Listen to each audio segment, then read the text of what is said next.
The moment is now. Join Rainbow.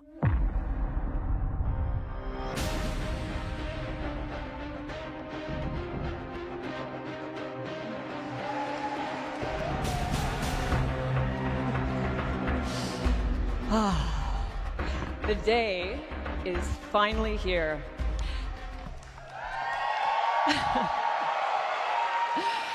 And the time has almost come for you to see the next evolution of Rainbow Six Siege. Welcome to the Siege X Showcase. Awesome. My name is Patricia Somerset, and today I am here with a champion-tiered squad of developers, casters, and creators to show you what Siege X is all about. You can think of me as a squad leader. Shouldn't be too much of a stretch.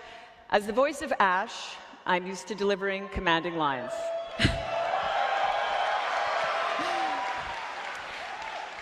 So how about this one? All right, operators, you've trained for this. You're ready for this. The mission starts now.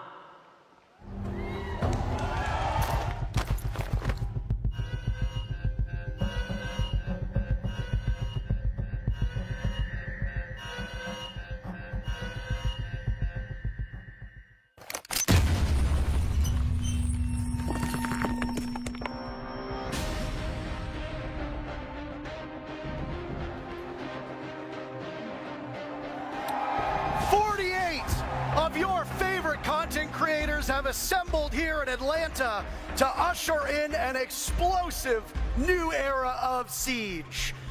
Folks, this is the Siege X Showcase. We'll be starting off showing those content creators. First up was Team Skittles.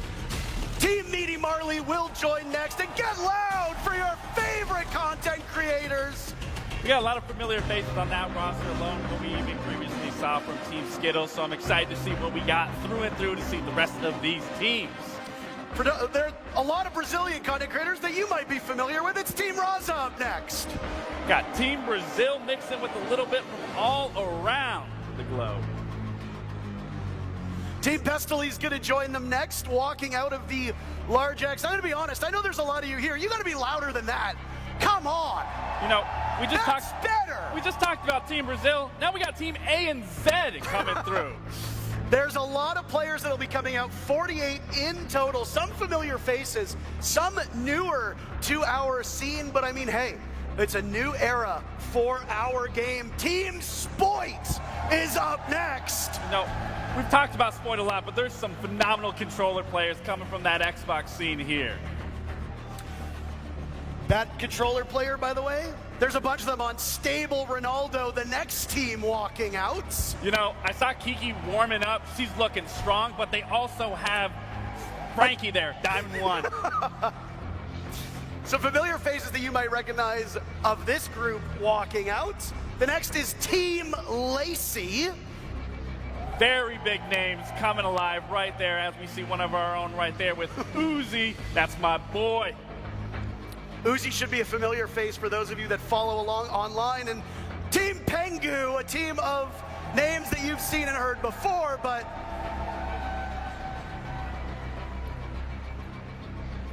I think that's the controller players you were talking about. Yeah, I think you're right. I don't see Pengu just yet. I don't see Pengu. I used to work with him. You used to play against him. My name's Intero. I'm joined by Laxing. We've been long-standing members of this community, and we are happy to welcome you in to what might be the most exciting thing we've ever done in Siege. On the left side of your screen, this side, because we're mirrored, you're going to see what we're getting up to today. We're going to be starting off with a new game mode. You heard it here. Not just Siege, but something brand new. After that, we're going to talk about updates to the core of Siege, the game that we know and love and have spent much of the last 10 years playing. And then how about we finish off by showing those changes in action in Siege X in a 5v5 show match. Honestly, Parker, I am so excited to say the least. I don't know which one I'm more excited for. There's so much that we are going to be showing and exploring. And again, I am just absolutely thrilled to be here with you. We've got to run a tight ship, so both of us are talkers, so we're going to have to be a little bit brief. But before we get into the action, I'm going to need your help. Do me a favor. Connect your Ubisoft Connect and Twitch accounts, because later on in the day, we'll be announcing a very special drop for everybody that's watching through either this stream or one of our partnered streams. But before we unveil what it is, make sure your Ubisoft Connect and Twitch accounts are linked together. I, as well, am very excited. I think that's the only way to put it, and put the emphasis on the X. Yeah. It's going to be a quick day today. It's going to fly by like no tomorrow, and there's a lot to unveil. Of course, a new game mode is something that will surprise people. I think that the updates to the game are going to be pretty spectacular as well. But enough from us.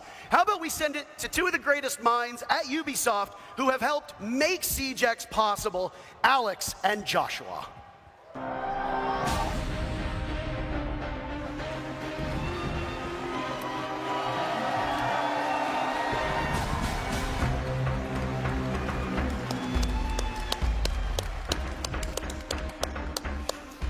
First of all, let's hear for Ash. I mean Patricia, but it's amazing to have the voice of Ash here today with us. Welcome to the showcase. My name is Alex Karpazis, creative director of Siege, and today is the day we finally unveil Siege X. And I'm Joshua Mills, game director. After 3 years of work, the wait is over.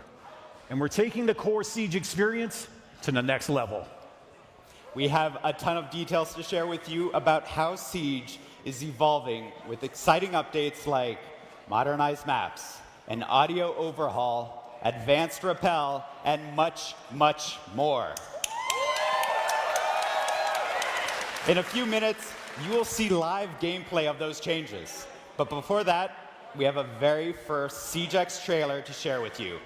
This is the new era of Siege.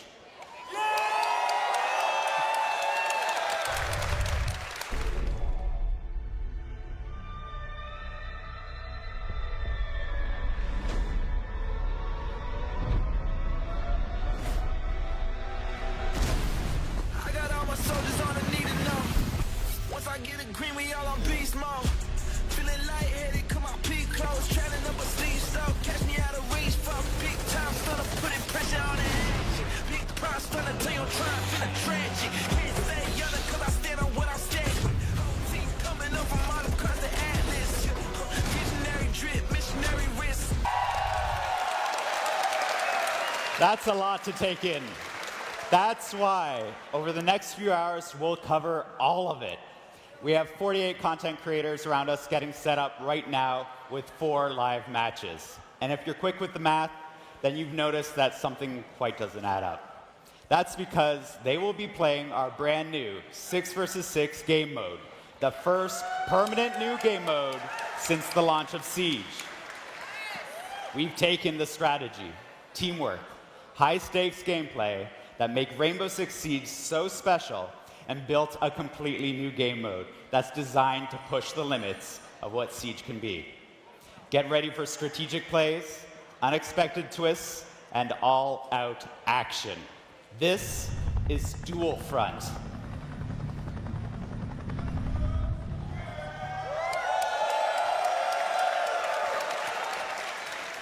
Dual Front is the culmination of years of hard work by our incredibly dedicated and talented team. They explored many different avenues and experimented with expanding the very core of Siege. In the end, the process came down to asking ourselves a very simple question. What if? What if we could expand the size of squads and have attackers and defenders work together? What if we had one persistent round to settle the outcome of a match with less downtime? What if we could expand the narrative and universe in-game seasonally? What if?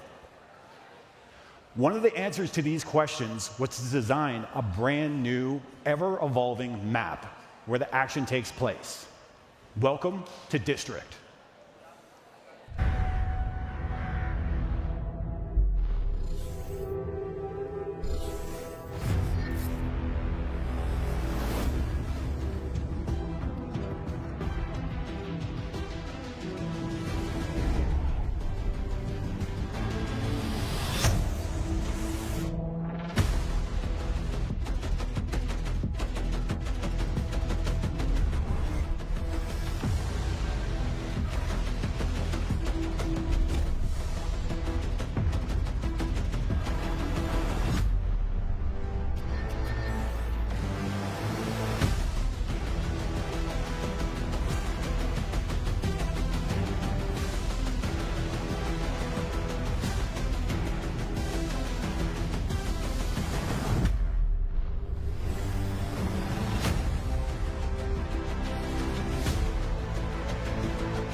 District is a new map created exclusively for Dual Front and built to change with ongoing updates.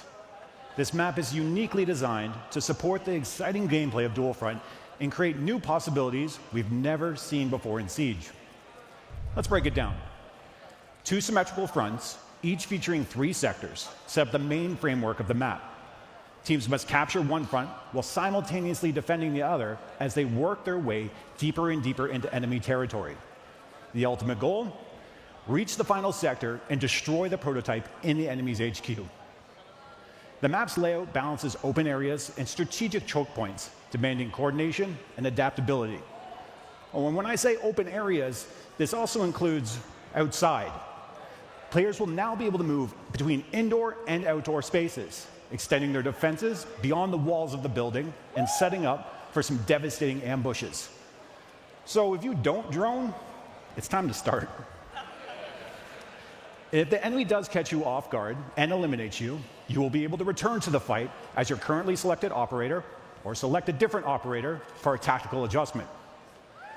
Success hinges on balancing offense, defense, and team composition while seizing every opportunity to lead your team to victory. Which brings us to the neutral sector, a central area where a time-limited assignment will offer you the chance to shift the momentum of battle. Here's a preview of our first seasonal assignment.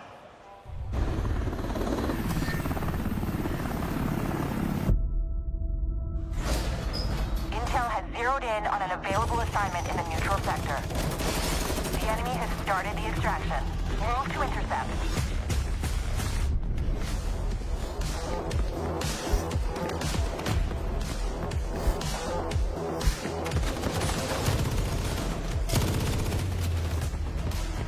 Op 4 is progressing with the assignment. Move to resecure.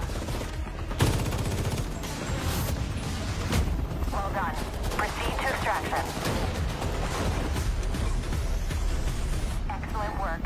You've completed the assignment.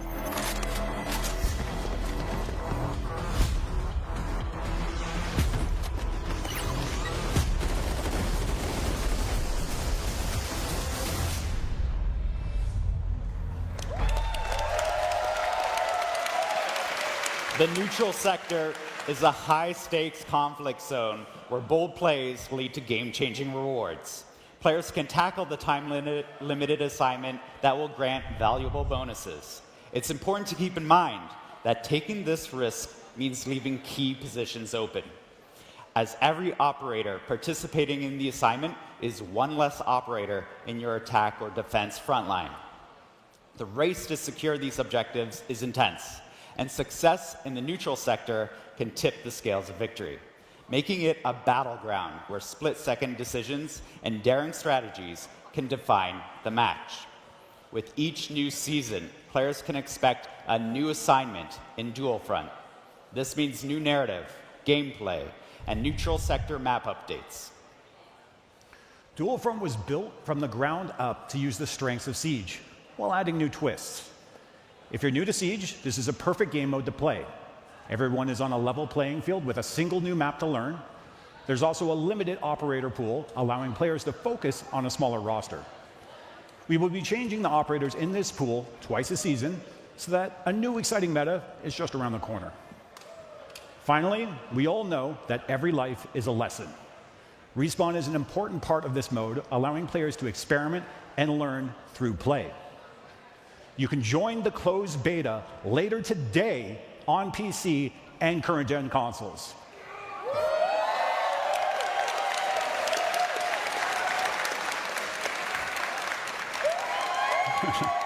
Your feedback will help us release the best experience for CJAX. Now that you know what Dual Front is, it's time to see it in action. Let's kick it over.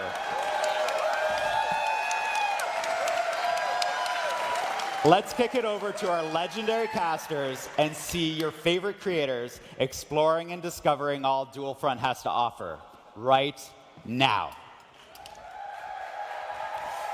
Thank you so very much. The new permanent game mode that we were sworn to secrecy on, we couldn't talk about it. They said, you're not allowed to. And we said, okay, you know what?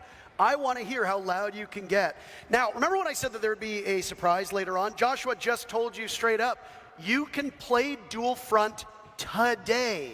All you need to do is connect your Ubisoft Connect and Twitch accounts, and then watch about 30 minutes either on this stream or on one of the partnered streams, and you will get a Twitch drop of a beta code to try Dual Front. Servers go live when we wrap up here, so in just a couple hours. And it'll be available on PC and current-gen consoles. Kind of sucks for the people in the audience that you don't get to play, huh? Yeah, well, that's okay. You know, Don't boo me, you're excited. Hey, hey, hey.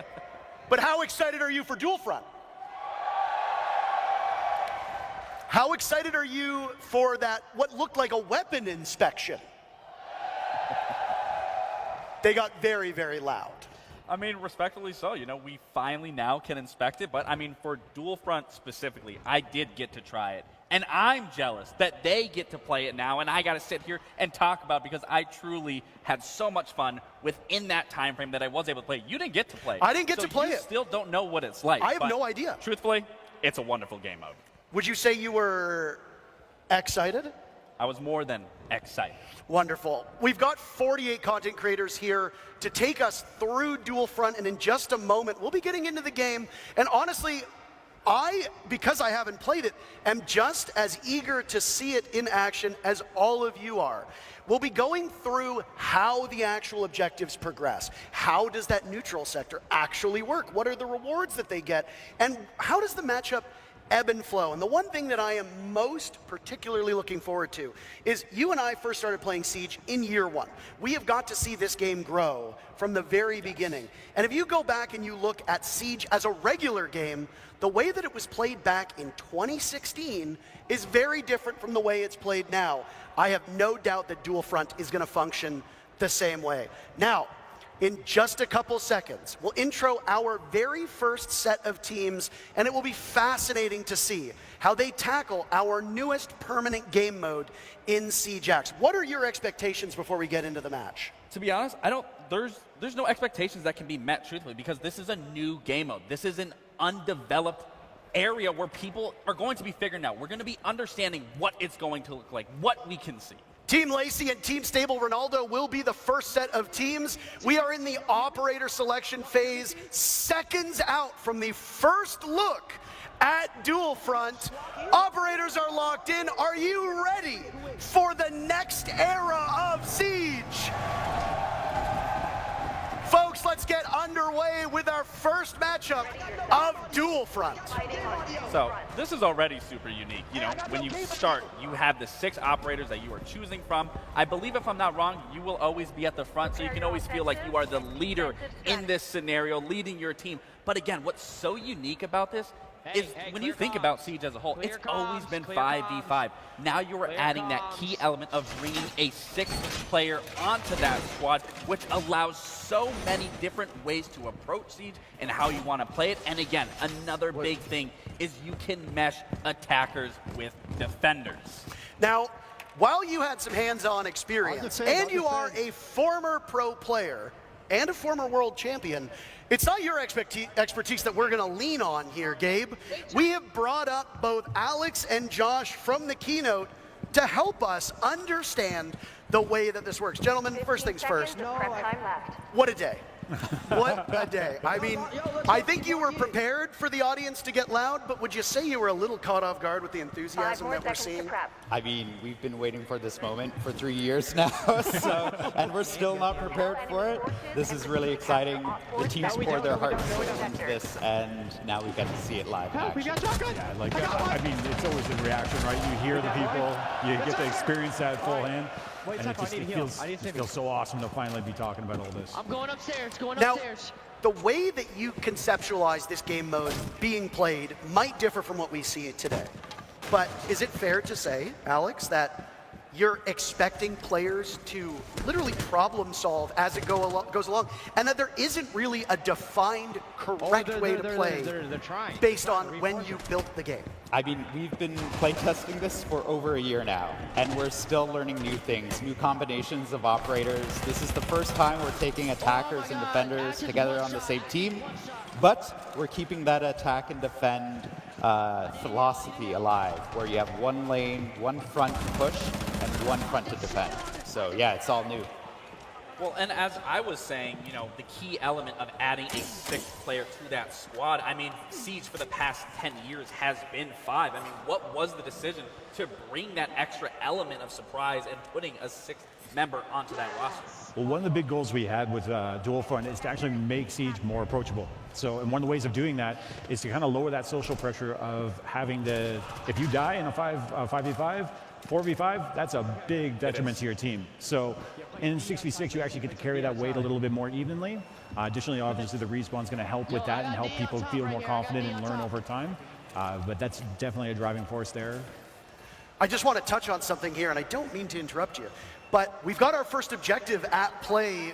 Would one of you like to take us through what exactly is happening in the game right now? Yeah, so the attacking team has actually planted the diffuser, and now we have actual segments to the diffuser timer. So if the defending team comes in and deactivates it, it might save a bit of the progress that they achieved there. And this is one of 3 objectives that they have to secure now.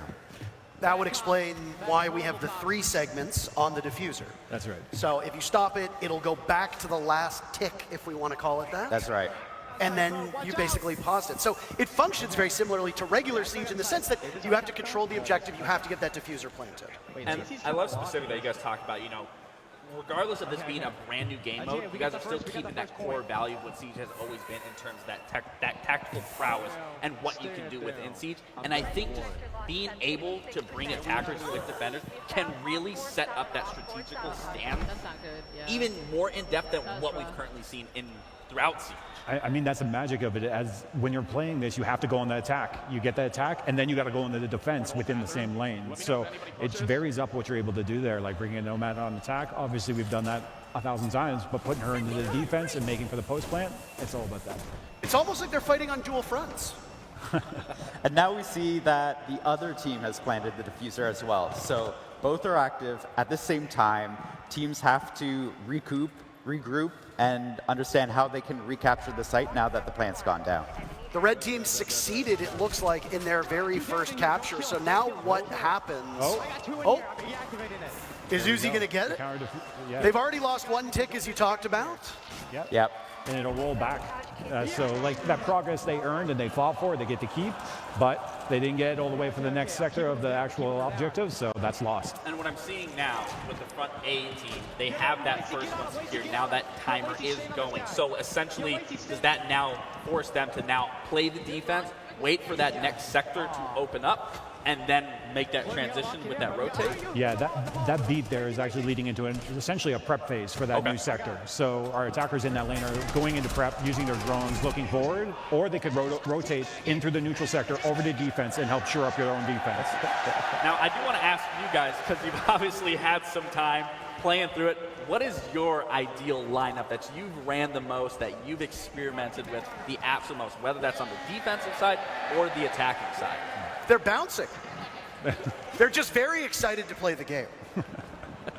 It's amazing running Nomad on defense. I like it. You never experienced it before, and just doing that is amazing. I'm about to say, you'll never hear anything coming from me in terms of Nomad with how much I love Nomad. I think Parker knows that as much as well. I played flank watch aggressively, so the fact that you can use those air jabs on defense to get those sound cues, to get that quick reaction, to net one of those eliminations, I mean, Nomad's massive on defense. I mean, Gabe, when you played professionally, if there was a spot on a map to be as far away from the action as possible, you were there. Absolutely. So you would have 110% find me at that neutral sector where I am not going to be in the thick of it, but I am going to be trying to lurk my way through and see what is open and what isn't. Now, one thing that you mentioned while talking about the game was that you're going to be swapping up the operators twice a season. Now, what's the thought process behind which operators you bring in, which operators you bring out, and will it be a full-scale swap? Are we talking every operator is gone, or are you just going to bring in a couple and remove maybe some particularly strong or weak ops? Yeah, so one of the big things is we want to make sure that the Pathfinders that are earned through our newcomer challenges are going to be available at all times. Again, like you always want to be able to have some of your ops to be able to play, but outside that, we're going to be almost doing kind of like a crafted meta or ideas around that. Maybe we put a lot of hard breach up, maybe we put a lot of trap, or maybe remove both and see what happens now. Like, what can you do if you don't have electricity available to you? What can you do if you don't have, like, you know, a lot of area denial and so on and so forth? So I don't think this was mentioned by you guys, but what I am noticing is I'm looking at the characters, the utility, it's regenerated. Yeah, this is a way that we can actually balance the operators over a long period of time. We're talking rounds are lasting about 15, 20 minutes. So you can actually stack quite a bit of utility if you don't have this new system, and the team worked really hard on that. Okay, we'll follow up with that. So are you saying that Capcan can essentially lay down 6, 7 traps at a time? I'm going to take that one. So one of the things about the regenerative gadgets is that you can deploy based on the max that's been determined for dual front. So some of those values may differ from the core Siege experience, but additionally, whatever your last place gadget was, if you place a new one, it'll destroy that one and then move forward, just to make sure things are in line. Perfect. You're telling me I can't put down 20 Capcan traps and just sabotage the whole Yeah, map? I mean, if we rewind time a couple years ago, you could have, and let me be honest, like, you know, it became an HR problem. So I was actually, I'm glad you said that, because I was thinking, I was like, what if someone just brings Mira and just lays down a lot of her windows and then immediately transitions off of that to a different operator and then uses them? I'm thinking the Maestro. You just swap evil eye cams over and over and over again. You got unlimited laser beams. We already thought of that. So if you're repicking your operator, the operator you were previously, all their gadgets disappear. And then you're jumping back in with a new operator to do a new strategy. additionally, you can actually see as operators are being swapped out and respawning, they go back to being unknown because we don't know who's coming up in that lineup again. So that's another thing you'll have to adapt to as you're on the field. I'm not a developer. I don't balance this game.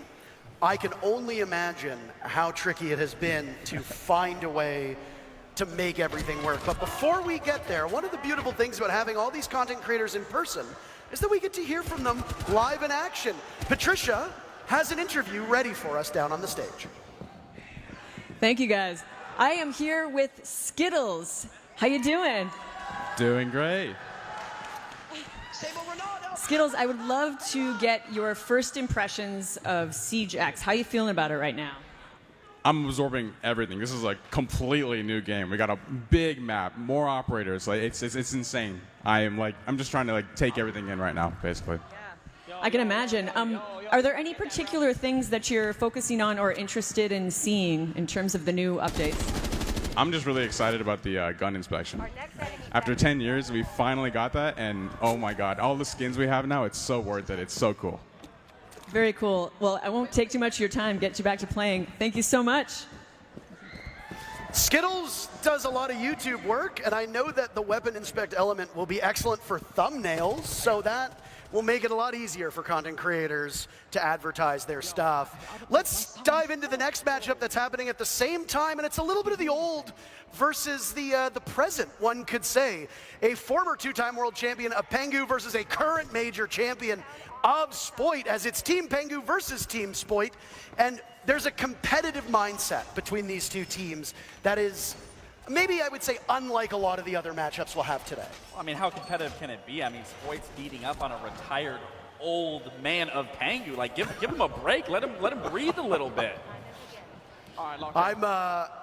I'm fascinated the way that this mode is going to be approached, right? Because Siege casts such a wide net. There are people who are going to play it on PC. There are people who are going to play it on console. There are people who are going to play it in casual, people who only play ranked. And then you've got people who are playing on high-end gaming PCs, and people who are just sitting at home, playing on their couch, listening to music, playing casually with some friends. And when you look at a mode like Dual Front, do you think it's the type of game mode that can catch all of those players and provide a compelling experience for each one? Yeah, when we were talking about Dual Front, first of all, Siege is challenging. That's in our DNA. We'll never change that. But Dual Front makes it more accessible. You can respawn, you can repick your operators, you have more players on the table so you can try out new things. So all of this adds up to a game mode that honestly everybody's at the same level, on the ground floor, and they're able to jump in and have immediate impact. So I was going to follow up with, I mean, we obviously talk about the casual base, and me coming from that competitive background. I absolutely do love the approach here, especially as we do know, Siege is a very complex game, but that's what makes it so unique, so fun when you can actually learn it. But what I really like about District specifically is it's symmetrical.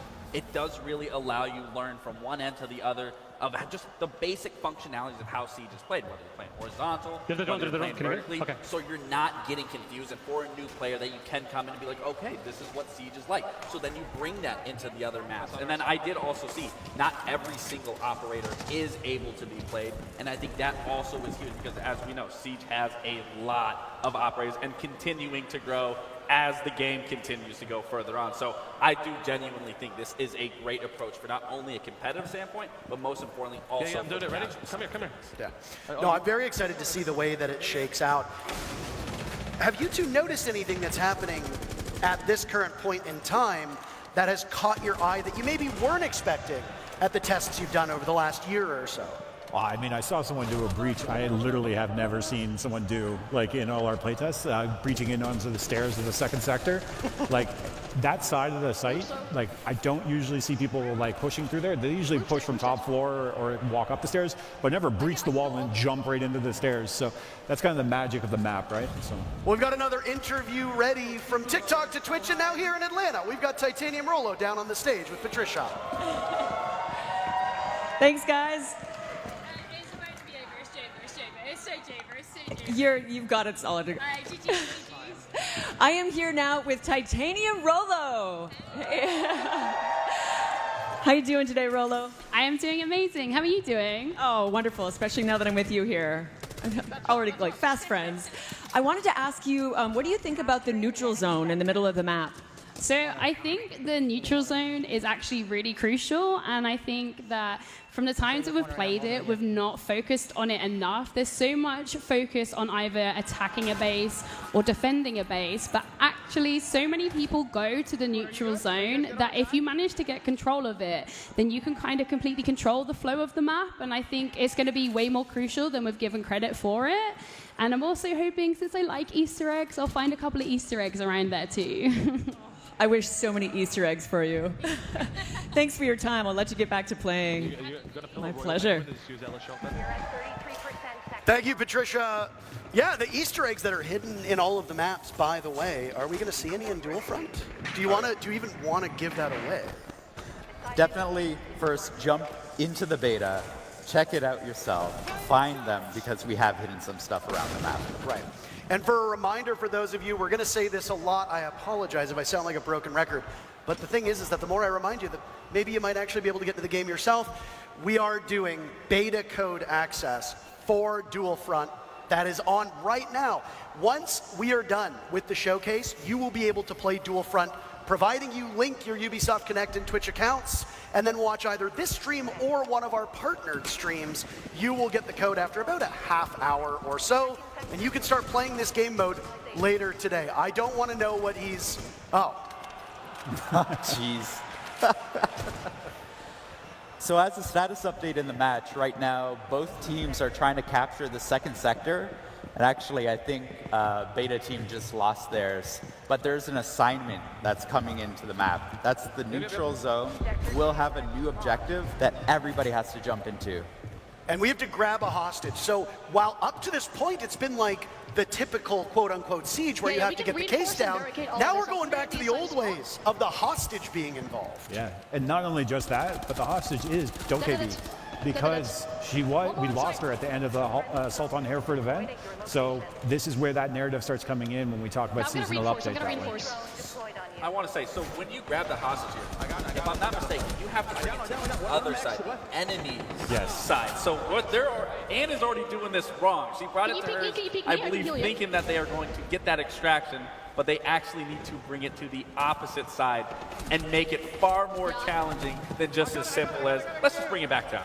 Yeah, exactly. It used to, like you can see as soon as the hostage got picked up there, the icon shows up to show you where the extraction point is for you, and the helicopters are coming in the next 30 seconds. And that, oh man, like again, we're talking about audio and everything, hearing helicopters come in during a siege match, oh, it gets your heart pumping. Well, I want to say, don't board it though. I want to say, me and you actually went through this moment together when we were testing this out the other day, and it is, when you were talking about the heart stumping, and especially like, let's acknowledge you can play outside now. Like, that is a huge thing that needs to be acknowledged. You don't have a timer letting you know you're going to be shown. I mean, again, these operators, that is just evolving a meta right there. All the shields you're seeing being castling off a door outside?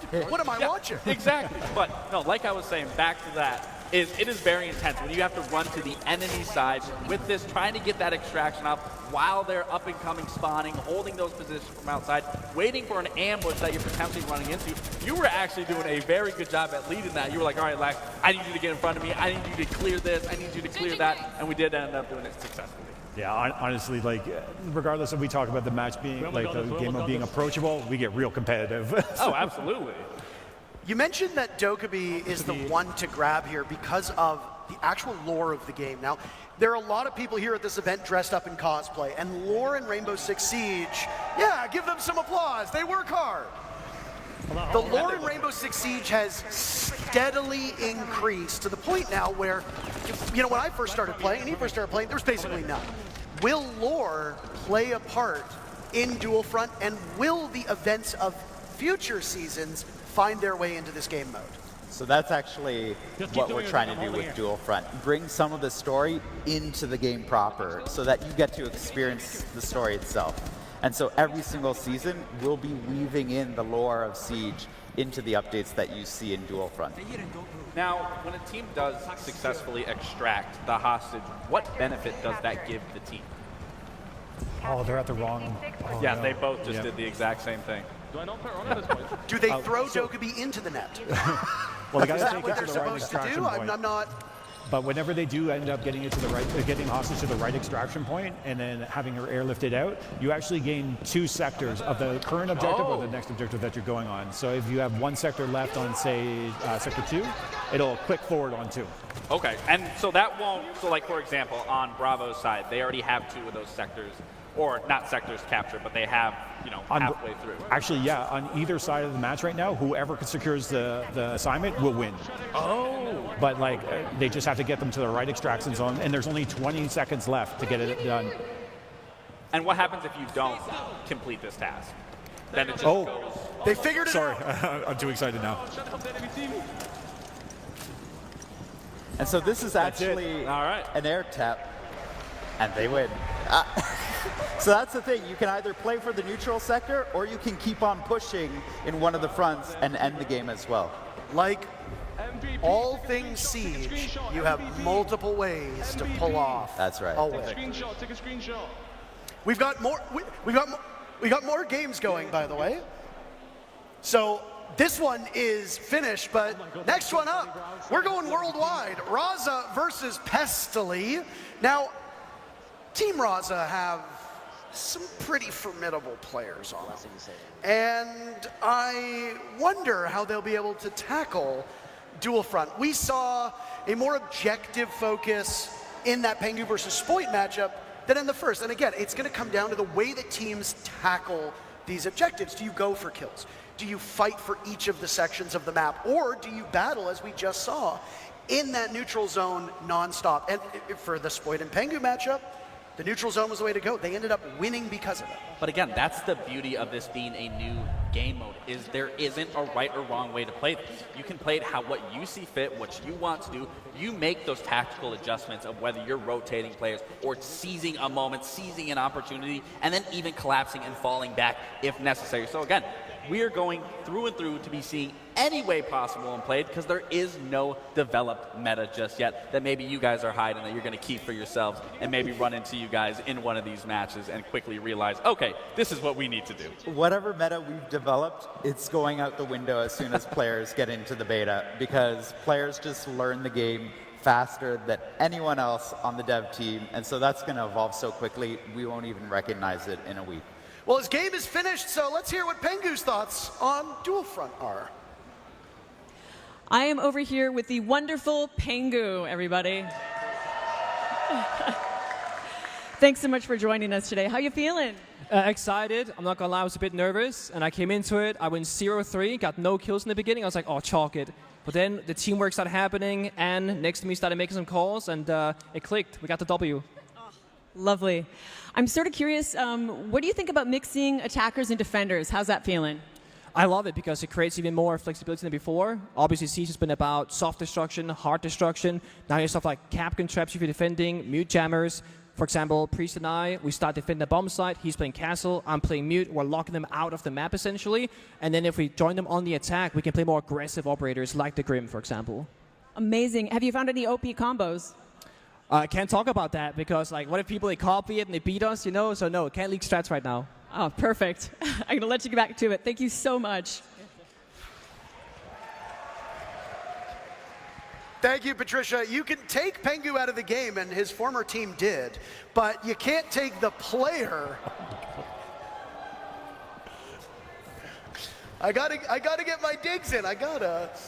But you can't take the player out of the actual match. He's not even giving away secrets in a show match. Like, come on. Saving strats for SI. Yeah, exactly. He's saving strats for the next match. Team Raza versus Team Pestily is up next. A reminder about those drops. I mentioned that we have partnered streamers. Everybody here is streaming as well. And we've got streamers at home that are also co-streaming this. Tune in and get to enjoy the action.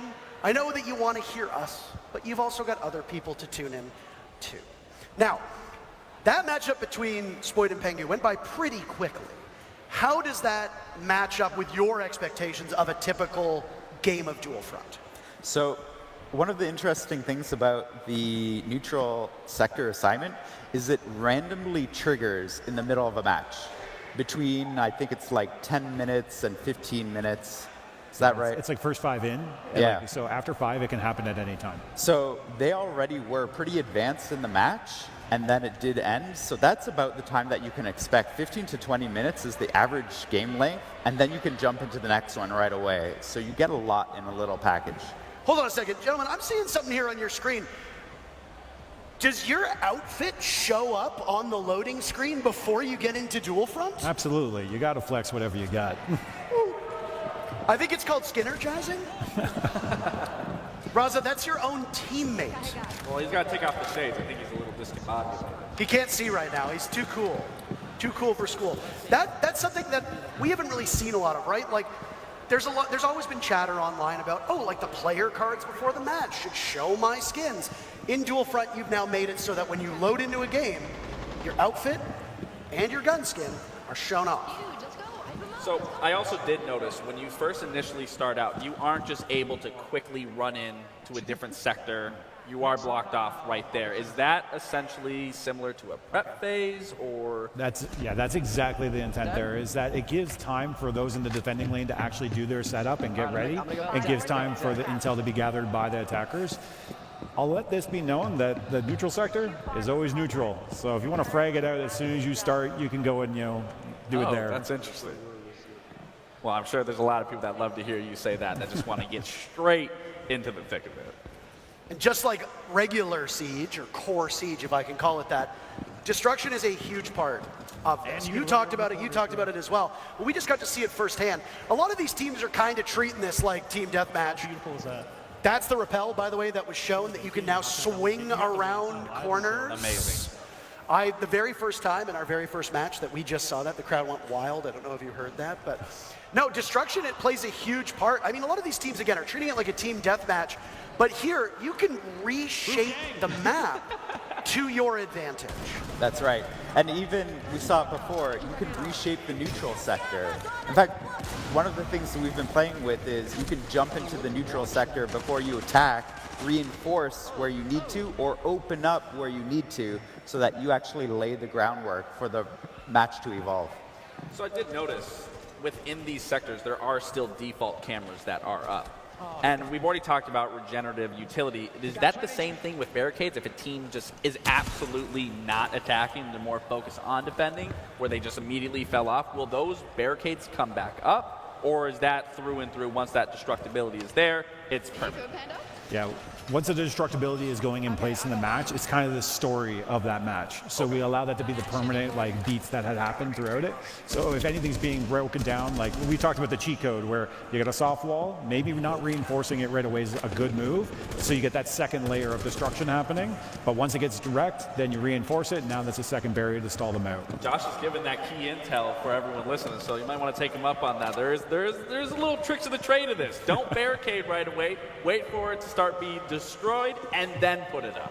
Another interesting thing, though, when it comes to destruction, you'll see that the barricades are color-coded. And that's because the team that has their own color can tear it down. And so you can see a sector evolve over time as the new barricades of the attacking team come out, because now they're reinforcing it and the defenders have to recapture. We've spent almost a decade of watching round by round things reset.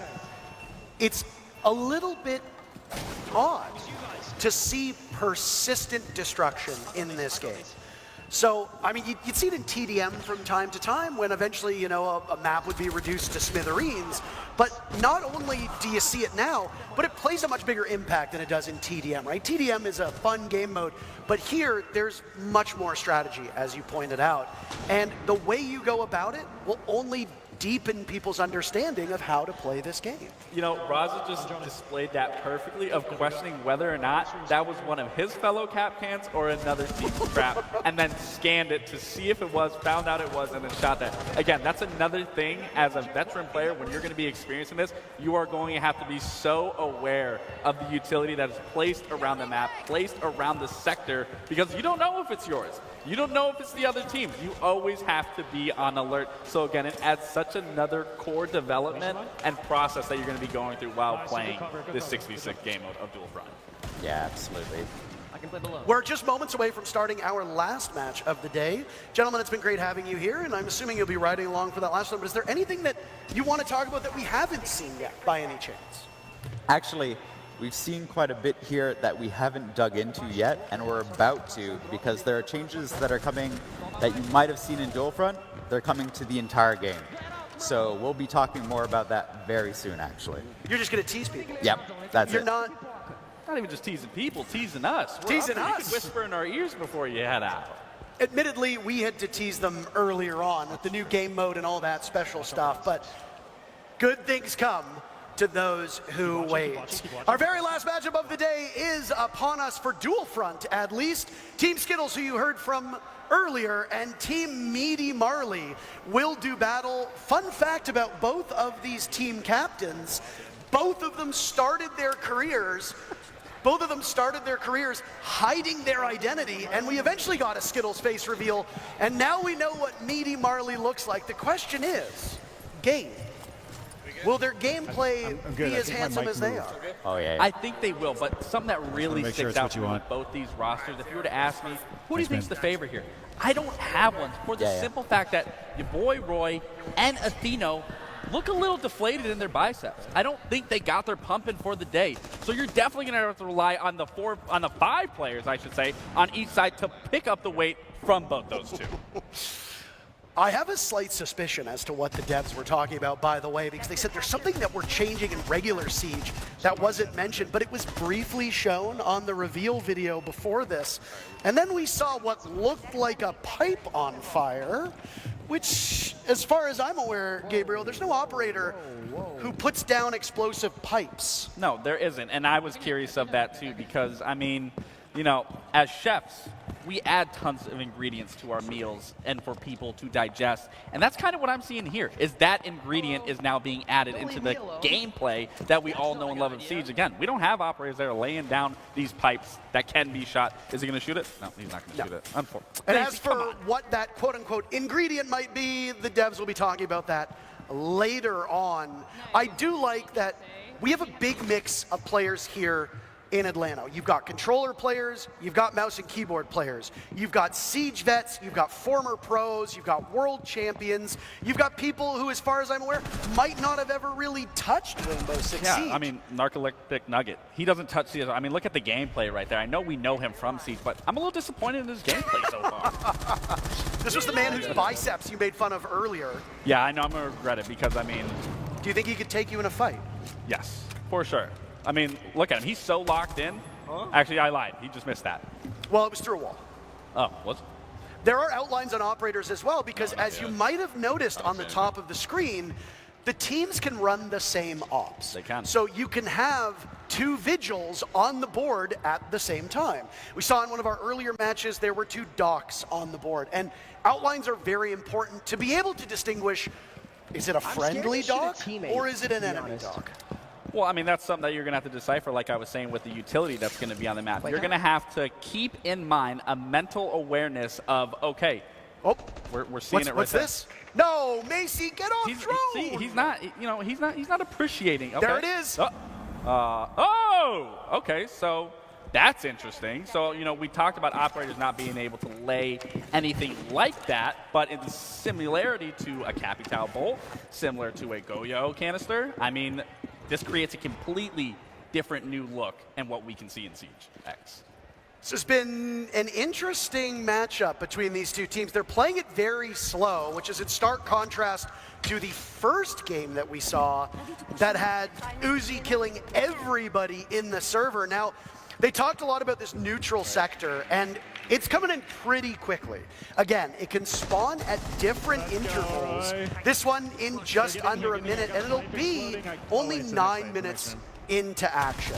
Will these teams pay that neutral sector and the assignment that comes with it the same respect that we saw from that Pengu and Spoit matchup? That is the question. Uh-oh. Now, I am curious how long... Okay, so that flame actually does get put out pretty quickly. It's not a Goyo canister. No, it's not. Goyo canister lasts 20 seconds. That looked like about 3. I don't even think 3. Maybe like 2. But I think we... could be wrong. I'll wait to see if You're gonna fight anything... with me over a single second? No. Completely unrelated to what we were just about to talk about that we might see later on. But, I mean, so far, this game mode is intense. There seems to be constant action no matter where you're looking, whether you are the one defending or you are the one attacking. Now, speaking of, Alpha has to defend against a diffuser that's been put down while also dealing with the hostage objective in the middle of the map. That's the assignment that has spawned in. So you've got 6 players on your team. How many do you send to deal with that diffuse kit, and how many do you send to deal with the assignment? That's the biggest thing. You know, if I'm in this situation, I'm sending at least 3. At least 3. To which one? To the neutral sector. To go for that hostage and keeping 1 on one end and 2 on the other. So that way you are still covering all of your bases where you need to, covering those sectors, making sure not only you can defend, but you can still attack, but you can still go for that neutral sector. And they're trying to go... okay, they did get it. Varsity managed to pull it off. I am curious if they know where to bring and extract the hostage here, whereas in the previous game, they were unfamiliar, which I think it's going to be the exact same situation. Yeah, I mean, I think it's worth noting that everybody who is playing this game has little to no experience with it. I would have done the same exact thing if I wasn't playing with Joshua. Yeah, fair enough. So again, it comes down to learning on the fly and differing skill levels, differing platforms, etc. You will be able to get your hands on this beta for Dual Front later today. Again, link your Ubisoft Connect, link your Twitch account, and watch this stream or one of the partnered streams for about 30 minutes, and then you'll be in. You'll be able to play on PC and current-gen consoles. Now, it looks like Skittles might be able to pull it off. I think he's going to. Funny because we listened to the on-boarder, the don't board the helicopter. But when the the literal opposite is the focus here. I mean, it's up to that one Brit to shut this out right here and not make sure. And Skittles, I mean, my God, oh, that was devastating right there. And now he's going to go for it. I mean, again, this is a beautiful thing, once again, is where you're not just focused on the sectors. You do have to focus on another objective, which is, again, it's so unique, and it still allows you to be in control of any scenario at any given moment, to be able to shift, to rotate, to be elusive, that you can't just focus on one thing. You have to shift your focus in other places through and through, which again, for new players, old players, it allows you to constantly learn and adapt, which that's what Siege has been about for years. And what you learn about this game mode is going to change very quickly. Yes. Assignments will be changing. Oh! Do it again! Do it again! Capture 1/3 complete. I don't think they're capable of hearing us. But again, just to kind of underscore how this game mode will be supported, a season in Rainbow Six Siege is about 3 months, give or take, because we have 4 a year, just like regular seasons. Twice a season, the operator lineup will change, which means that for a lot of players, as you're finding your footing, things will shift. And then at the start of each new season, the assignment will change. Right now, it's rescue Dokkaebi, pick up the hostage, get her to the helicopter, save her, but who knows what's next? There's one thing that I've noticed that isn't present, and that's anything to do with secure area. If you look at the original 3 game modes of Rainbow Six Siege, you have the regular bomb, which is the whole premise of Dual Front. You have hostage, which is the special assignment, but where is secure area? Could it be coming next or coming at some point in future seasons? Well, we're already getting something brand new with Dual Front, and it already being a heap loads of different things involved. So we could see an entirely different brand new mode introduced. Well, I mean, you know what I mean entirely. I know what you mean. Yeah, exactly. So, I mean, honestly, everything's up in the air of what could be brought in. And it allows the developers to toy with the game, frankly. The Siege X formula has been around and has been tweaked over time. And you're going to see some more of those tweaks coming up in the next portion of this showcase in the core gameplay update section. But you can't really reinvent Siege. But if you want to experiment, Dual Front is a great game mode where you can take those liberties and try out some new stuff, and who knows?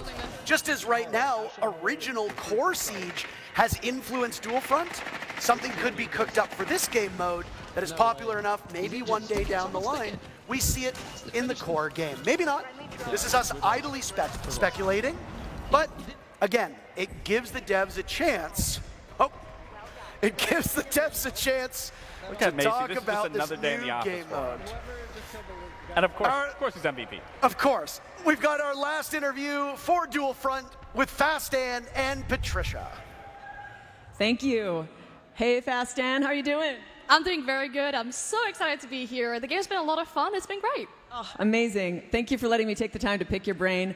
I actually wanted to ask you about strategy. How's the team strategy been? How's that evolving? Well, our team's doing really good on the strategy front. I feel like, with the people that we're playing against, people said we were not going to stand a chance with some major winners against us or something like that. We played 2 games yesterday, 1 game today. All I want to say is we are 3-0 up in games because we are taking Dokkaebi as our win condition. If you get Dokkaebi and you extract her, you actually get 2/3 of a sector, and that's been helping us win 3 games in a row, and it's been absolutely amazing so far. Oh, amazing insight. Thank you so much, Fastan. Really appreciate your time being here. Can't wait for more gameplay. Okay. Well, thank you so very much. And again, it's great to have everybody here under one roof playing this game, and we get to get real-time opinions on what we're watching, because we only get to see their perspective, but they get to play it, they get to experience it, and almost every single match played differently. Yeah. Well, it goes into what I was saying. This is a brand new game mode. It's unexplored. Everyone is going to be approaching it entirely different, whether it's going to be here or you guys later once this all wraps up. It is an unfamiliar area for everybody. So again, there isn't going to be a meta just yet. Who knows? There might not even be a meta in general because there is many factors to take into here that we just have not seen throughout Siege's history. And if you're new to this stream and just catching up to speed, the game mode we just watched, the new permanent 6v6 game mode coming to Siege X, is going to be playable later today. We'll be giving out beta keys to those who have their Ubisoft Connect and Twitch accounts linked together. So you can get the keys here, you can get it from the partnered streams as well. You just got to watch about 30 minutes, then you'll get access to the beta code. It'll go live when the show wraps up later today. But we've got Patricia ready yet again. As I said, this show's going to go quick. I didn't lie. Patricia, take it away.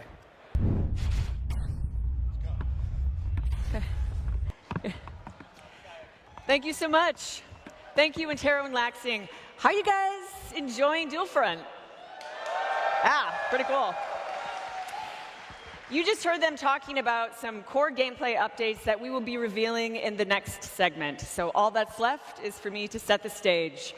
Please welcome back directors Alexander Karpazes and Christopher Budgeon.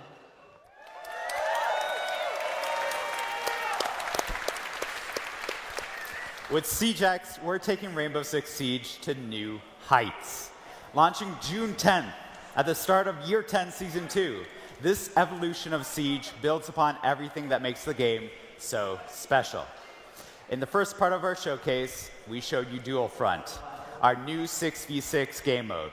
And there's a lot more to talk about.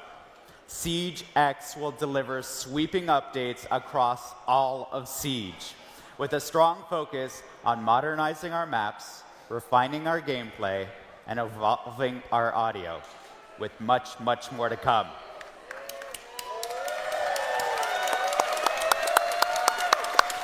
At its heart, our philosophy remains the same. Reinforce what makes Siege so unique. Its deep tactics, intense strategy, and the thrill of outsmarting your opponents. But before we dive into what's next, we want to take a moment to recognize those who have made all of this possible. You, our players. And I bet there's some veteran players in this very room. Your commitment and support over the years has shaped Siege into what it is today. And we have something special to show our appreciation.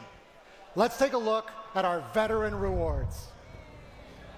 This is a special way to celebrate your time with Siege. For each year you've been with us, you'll receive a unique reward to honor your dedication. If you've been with us since year 3, for example, you'll receive 7 rewards from year 3 to year 9. And for those who have been with us since year 1, we've prepared something truly special. A new, exclusive Black Ice skin.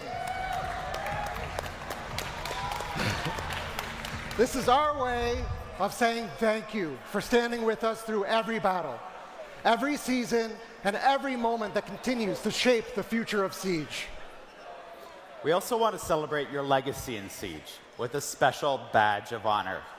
This exclusive badge marks the year you joined the fight, a testament to your dedication and journey in the game. Whether you're a recent recruit or a battle-hardened veteran, this badge is yours to wear with pride. Now, it's time to talk about an important change that's come into the game. Recently, we introduced crossplay, giving you the ability to play with your friends no matter which platform they're on. With Siege X, we're tearing down barriers, ready to welcome more players that want to experience the best tactical FPS. We want to make it easier to invite your friends to play the game. We want to continue to grow the community, and we want to continue to build this game with veterans and new players from around the world. Starting June 10th, with the launch of Siege X, new players will be able to download the game for free and jump directly into the Siege experience. Free access will help grow the Siege community, but we want to ensure that Siege remains fair and protected, particularly for Ranked and Siege Cup. So, let's break it all down so you know what to expect as a new player and a veteran. With free access, players can dive into our brand new game mode, Dual Front. Learn the mechanics through our onboarding playlists, sharpen their skills in Quick Match, have fun in seasonal events, and we heard you. Unranked is making its long-awaited comeback.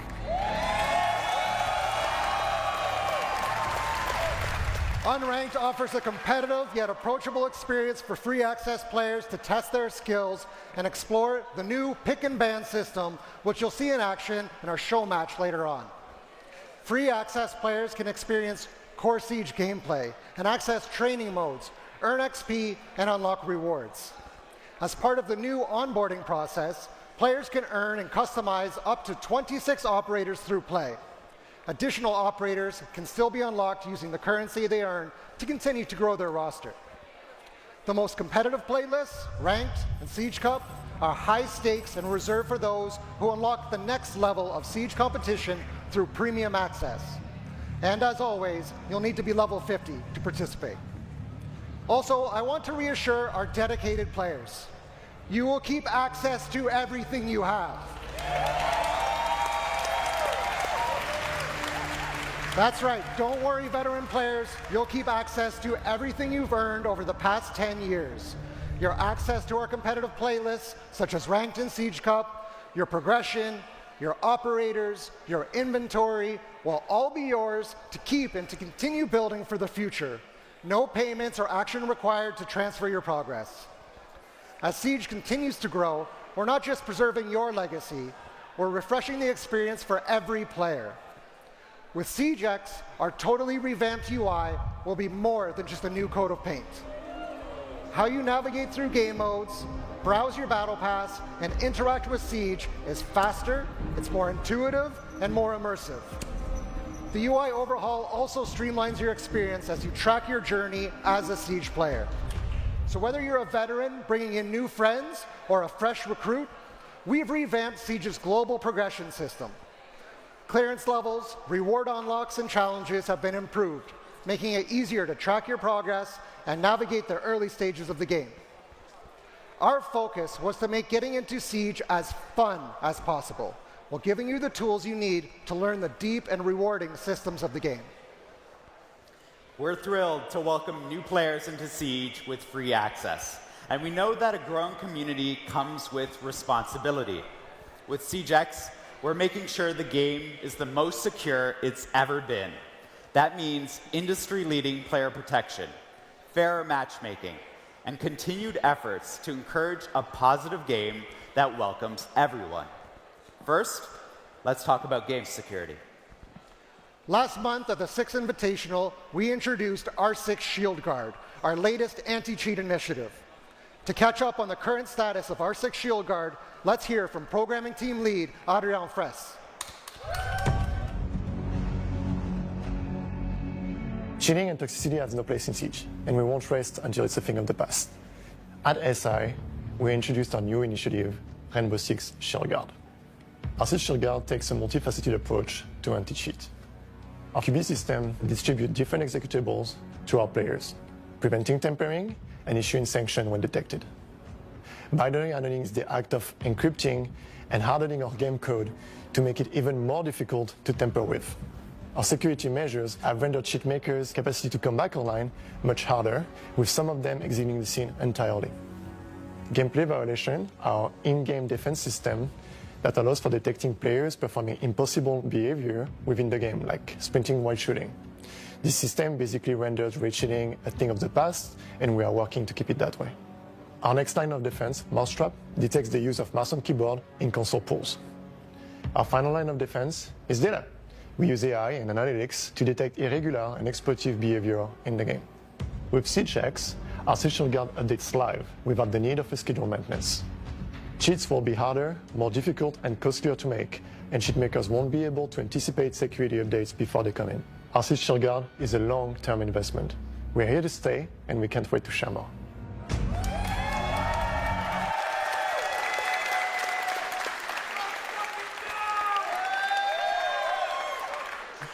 We're taking anti-toxicity in the game seriously as well, and we've made huge strides to make sure that everyone feels comfortable playing the game. We've doubled down on our mission There is no room for abusive language and harassment in Siege. Here's Lancelot Satjay, Associate Director of Player Protection and Game Security, to talk about the systems we have in place. We know that toxicity has become more frequent in-game, especially with a constant increase over the past 2 years. But the good news is, since Year 9 Season 4, the past December, we are now seeing the first decrease in toxicity. This is thanks to features such as our rework reputation system that addresses recurrent toxicity while rewarding constant positive behavior. Plus, our recently implemented automated text chat moderation. Since its release in Year 9 Season 4, the number of unacceptable messages has been divided by 2. We are constantly working to improve and balance detections. We are also dedicated to protect potential targeted players with our privacy setting features. In Year 10, the reputation system is fully activated. It means that the most toxic players, the ones with a dishonorable standing, have been removed from ranked, standard, and Siege Cup matches as they were impacting 25% of games played. Players with a positive standing are receiving rewards and specific car backgrounds. The more constructive feedbacks we receive, the better and fairer our systems are. To do so, use the in-game report function or contact us through R6Fix. We are listening to your feedback, and player protection will continue to evolve to make sure that the game is safe for you, even more with free access.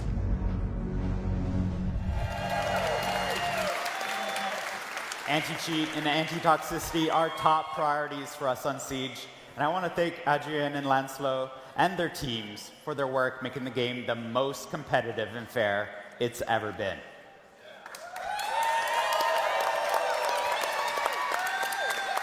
Now, let's talk about the maps and visual updates we mentioned at the 6th Invitational.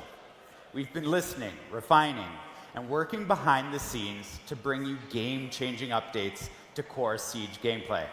SiegeX isn't just about the new experiences. It's about making the 5v5 Siege you love even better.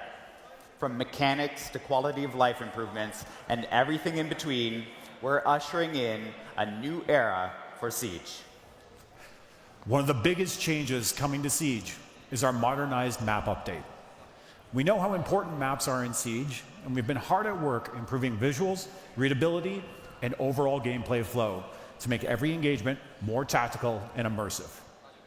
These updates will enhance lighting and textures and be more in line with the dark, gritty tone that people picture when they think of Siege, all while maintaining the strategic depth players love. But words can only do so much, so let's take a look at how these changes come to life in action.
That's right. At launch, SiegeX will introduce 5 fully modernized maps: Clubhouse, Chalet, Bank, Cafe, and Border.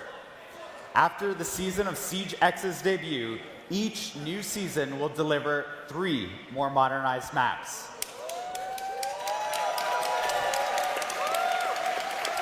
We've done significant work on these environments. We've rebuilt the lighting engine to bring more realistic atmosphere. with richer contrast and colors. All major surfaces have been redone, with materials looking more real thanks to updated, physically based rendering standards, displacement mapping, exposure compensation, and increased resolution. For PC players, that means an optional true 4K texture pack for the sharpest, most detailed environments possible. For those watching the stream, we'll be sharing all of these videos today at full resolution so you can see the difference. Building on the technology of lighting and modernized maps, we're also introducing a feature that adds a whole new layer to tactical awareness: first-person shadows.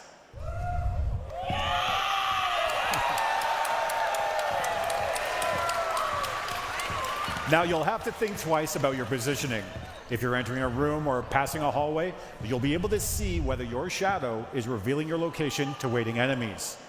This small but crucial detail makes movement and positioning more important than ever.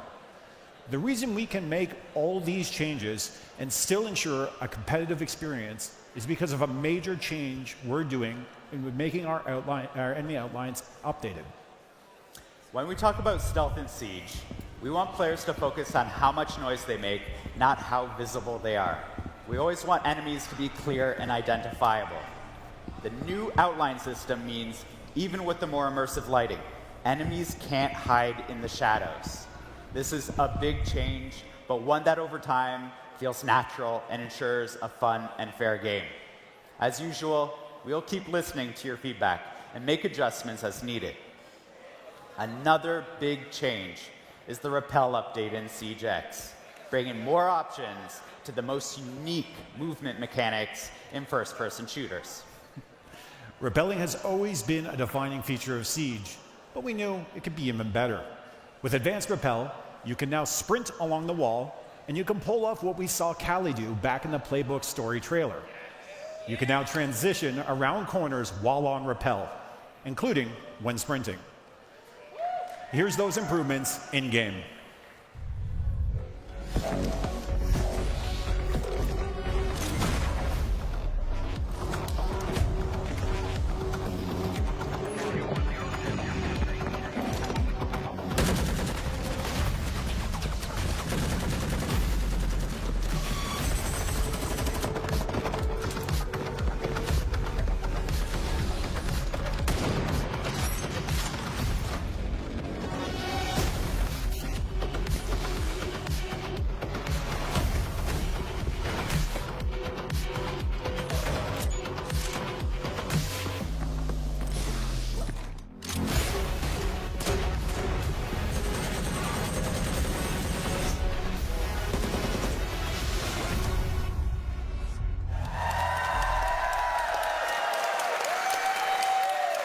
Smooth cornering and sprinting makes rappelling on a wall and executing a plan so much more satisfying.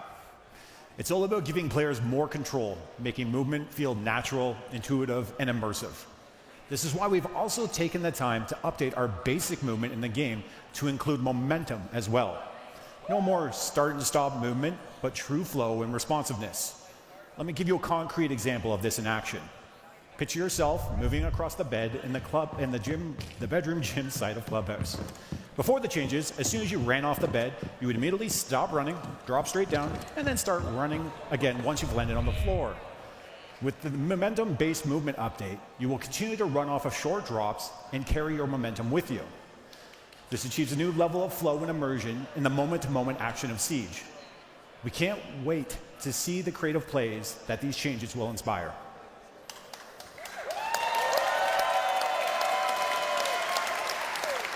We've talked visual improvements and new movements. Let's dive into something that's going to shake up gameplay itself. Say hello to destructible ingredients. During an operation, every detail matters. Your intel, your loadout, your position, but above all else, your environment.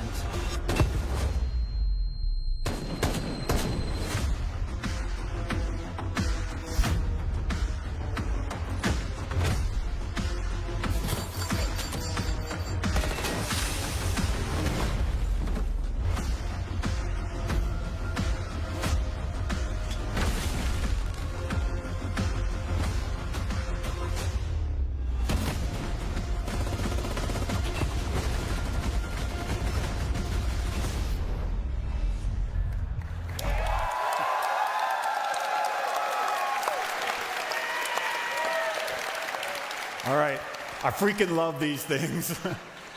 Destructible ingredients are shaking things up in Siege, bringing fresh tactical opportunities for both attackers and defenders. These aren't just environmental details, they're strategic tools that swing the outcome of combat engagements in modernized maps and dual front. First up, fire extinguishers. You'll see these scattered across the map, and when they're destroyed, they release a thick cloud of smoke, giving you some quick visual cover, but that's not all. If an enemy is standing too close when one bursts, they'll be concussed, setting you up for the perfect push. Next, we have gas pipes, and these can really disrupt the flow of the fight. Shoot it, and it releases a controlled flame, cutting off rotations and forcing roamers to move.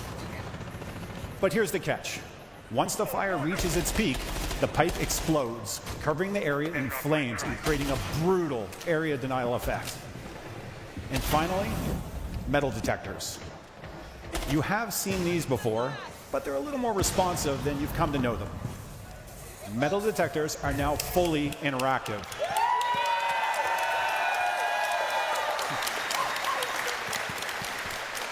You can disable them temporarily or permanently, giving you the control over when movement is detected. Do you disable them to sneak through unnoticed, or leave them on to bait enemies into giving away their position? You can even destroy them outright with explosives.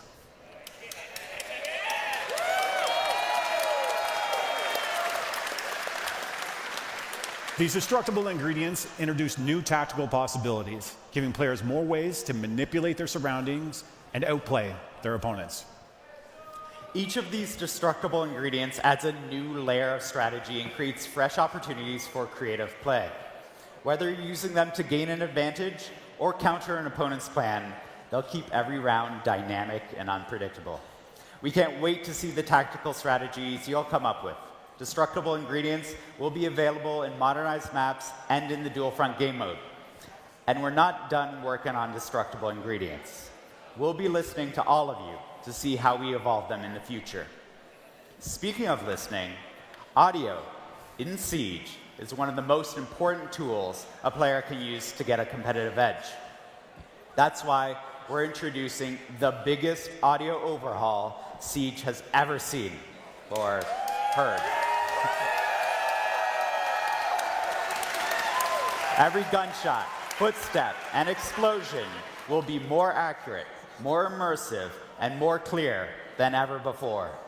You're going to want to turn up your volume and put on your headphones for this one. Get ready to hear the difference.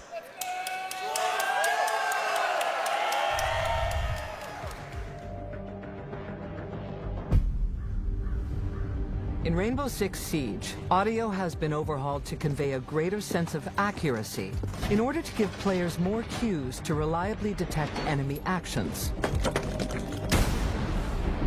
These audio enhancements add a layer of spatial distinctions, making it easier to tell if someone is coming from your left or your right. Sound propagation has been upgraded, with sound traveling vertically and allowing players to know if an enemy is pushing from above or below. Sound also propagates through openings created in surfaces, offering more immersion. Sound reverberation is more realistic, relaying whether nearby actions are coming from a big room, a small room, indoors, or outdoors, making pinpointing enemy locations more reliable. These audio innovations offer new tools to adjust response tactics, deliberately cause noise to draw rivals into an ambush, or use carpeted areas to limit the sound of infiltration, and use flashbangs to mask the sounds of powerful abilities, making for a more immersive, refined, and satisfying tactical shooter experience.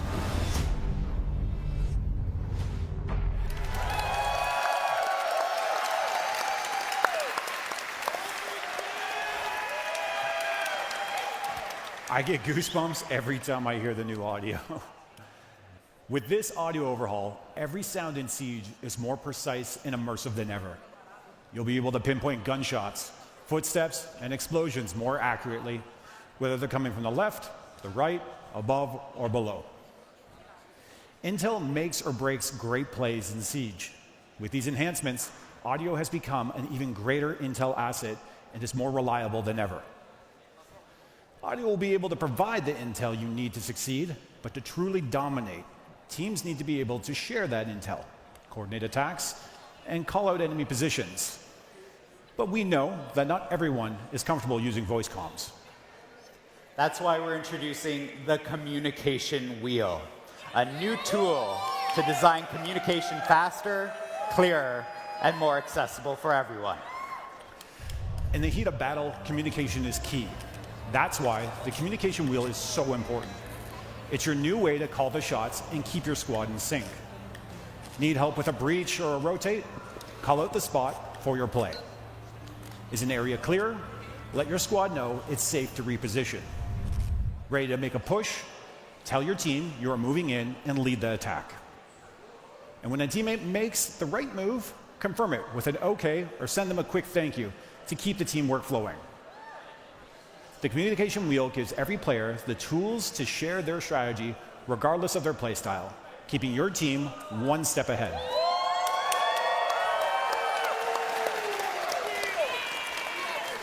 We covered a lot of subjects, but what about weapons? We know how much players love their weapon skins, and now, for the first time in Siege, you can check them out with Weapon Inspect. I know, we've been looking forward to Weapon Inspect just as much as you have. Rifles, pistols, shotguns, Siege has over 100 weapons in the game, and you can inspect every single one of them on the battlefield. Now is the time to flex your favorite skins and appreciate every single detail. You're about to see all of these changes in action in a 5v5 show match with your favorite creators. But before we get there, I wanted to take a moment to speak directly to all of our veteran players and community. I'd just like to personally thank you for making Siege what it is today. I myself am a year one player, and the last 10 years have been incredible. Thank you for the laughs. Thank you for the revives. Thank you for the adrenaline pumping clutches. And thank you for the EMPs and cover fire as I was trying to open the main breach as my boy Thermite.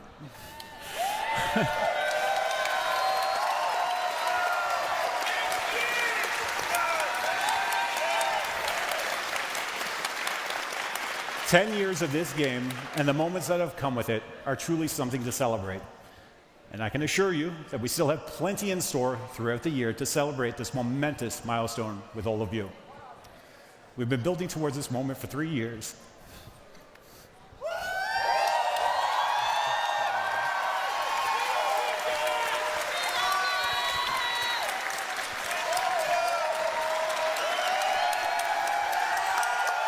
All right. We've been building towards this moment for 3 years, and it feels unreal to finally be able to share it. Siege X marks the beginning of a new era of Rainbow Six Siege. This is our commitment to keeping Siege at the top as the best team-based tactical shooter out there.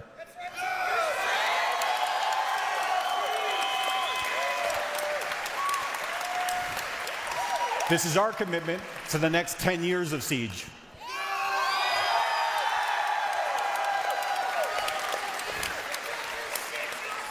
And this is our commitment to you, our players, for being here this whole time. Thank you.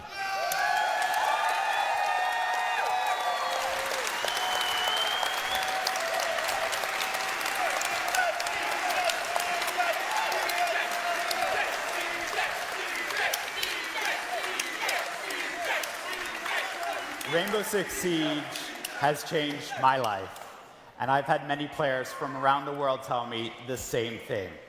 Siege X is the continuation of this life-changing game. And on behalf of the entire team, who are working so hard to build on the amazing legacy, we would like to thank you all.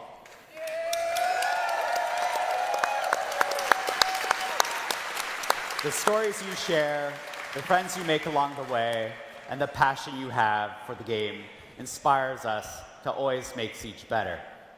And we have one more announcement. As you know, our esports event, Reload, will take place in Rio de Janeiro, Brazil, this May. And today we can say that we are excited to announce that this will be the first Siege competition ever played on Siege X. Everything we just presented today will be there.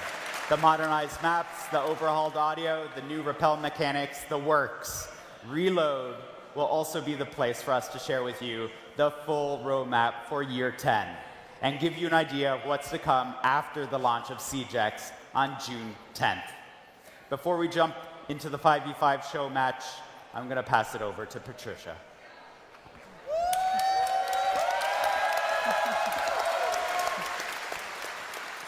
Wow.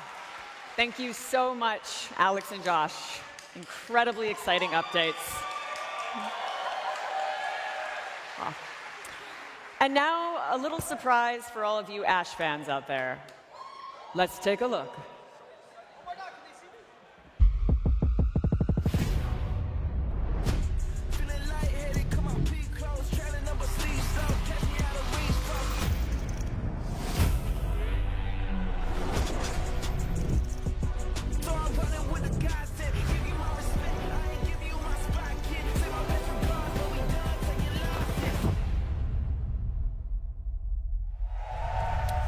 Well, an awful lot of information, and I didn't really expect it to get so emotional. But to Josh's point, it's not just the devs whose lives have been made better by this game. It's both of us as well. It's many of you. We're not just a community. In a lot of ways, it feels like a family. And for the last 10 years, so many people's lives have been made better by Siege. So from both of us, a very heartfelt thanks to the dev team, to the publishers, to the developers who've worked on this, to the people on the esports side of things, to the streamers and content creators, but most importantly, to you watching. Because we wouldn't be here without you, the community. Yeah, I mean, it's a surreal moment to be in this historical moment, you know, a decade of Siege, and to think that we're now here with something brand new for each and every single person, whether from the beginning and to now. I mean, it is truly a heartfelt moment, not only for me, for you, and like you said, for everyone around to just be in this moment, to partake in this. And again, thank you to each and every single one of you. And why don't you give yourself here in Atlanta a round of applause, because you've been great so far today. I know that there was some onion cutting going on moments ago, but this is ultimately a celebration, and you've been spectacular so far. We are not done just yet. We do have a show match coming up. I'm excited. Are you excited? I'm excited. Oh, okay. I just complimented you. How are you booing me? I'm right. That's very hurtful. Maybe weapon inspect? Oh. I'm weapon inspecting my cue cards. They love it. That's a cheap pop. That's a cheap pop. A lot of big updates to the core of Siege. We saw a lot of it during Dual Front, but now you'll get to see it in action in what is called Core Siege, the game that you know and love, the game that you've been playing for some of you maybe a couple months, some of you maybe a couple days, some of you maybe since the game launched in December 2015. We've decided to adopt another dev though. We had both Alex and Josh on earlier, and now we're going to bring in our good friend Chris to talk about something else that is a little bit intriguing. It hasn't been in the game since the beginning, but it has become a fundamental part of Siege. And I am going to put some blame on you. You're the reason why people's favorite operators aren't available in certain games. We're going to be talking about pick and ban. While we talk about the pick and ban, let's get ready for Skittles versus Meaty Marley in our 5v5 show match. Yeah, get loud. Come on, you can do better than that. I feel like that was like the same energy. I'm surprised it's not as loud. Chris, there's something very different going on the screen right now. Care to walk us through it? Yeah, we're now seeing our newly updated pick and ban system for ranked, Siege Cup, and the returning unranked. So each team will ban one operator before each round and up to 3 operators on each side. This new system is much faster to get into the action as both attack and defense ban in parallel. It also offers more strategic options when planning your next round, as you can ban with the knowledge of which site you want to defend or attack. For example, if you want to defend basement on chalet, you can ban Ram before the next round. You can also act on information you gain throughout the match. So if you notice they have a good smoke, you can take him off the table and force your opponents to switch up their defense. We are excited to see how this shakes up the meta. You can ban more ops, it's faster, and you have more intel to inform your decisions. We have a specific adaptation of this system for our esports competition. You'll see the esports version of this new pick and ban system in action for the first time at the Reload event in May in Rio, Brazil. Thank you very much, Chris. Is there anything you want to add just before we say goodbye? We've unadopted you now. You're free to go. While we watch the game, is there anything about the pick and ban that you want to touch on? I don't want to really touch on the pick and ban because we already went over that, but I will say, once again, thank you so much to our players. Thank you for today. Thank you for coming. The creators, the casters, our dev team, thank you so much. And we thank you as well. It's a joint effort. There are a lot of people who worked tirelessly for countless hours to make not just SiegeX happen, but this SiegeX showcase. Lots of people behind the scenes. You get to hear and see our faces, but we're not here without the other people who are operating the cameras, the mics, production, and all of that. So a heartfelt thank you to them as well. So there we go. You're supposed to clap. You're supposed to clap too. Caught on in the end. Now, one of the things that was touched on by the devs was that destructible ingredients, and we saw it immediately. Meaty Marley meleeing the fire extinguisher, and another one just went as well. Now, you can wait and let those destructible ingredients go off in the cut and thrust of a match. Or if you think that they might hinder you, you can get rid of them real early on. There's variations to it. Again, it adds that core element of Siege that we all know and love, that you can outsmart an opponent. You can just get rid of it entirely. I love that you are able to, whether you want to deal with it or you can get rid of it right away. It gives that option, which I always can appreciate, that it's not necessarily forced. But again, the fact that this is now another element in these maps, such as Clubhouse, does change the dynamic of how this map can be played. For me, instantly, when I think about rotating, you hit that active ingredient to make those pipelines go off, to cut off that rotate, whether that's an attacker, whether that's a defender doing that, it just creates another element to Siege.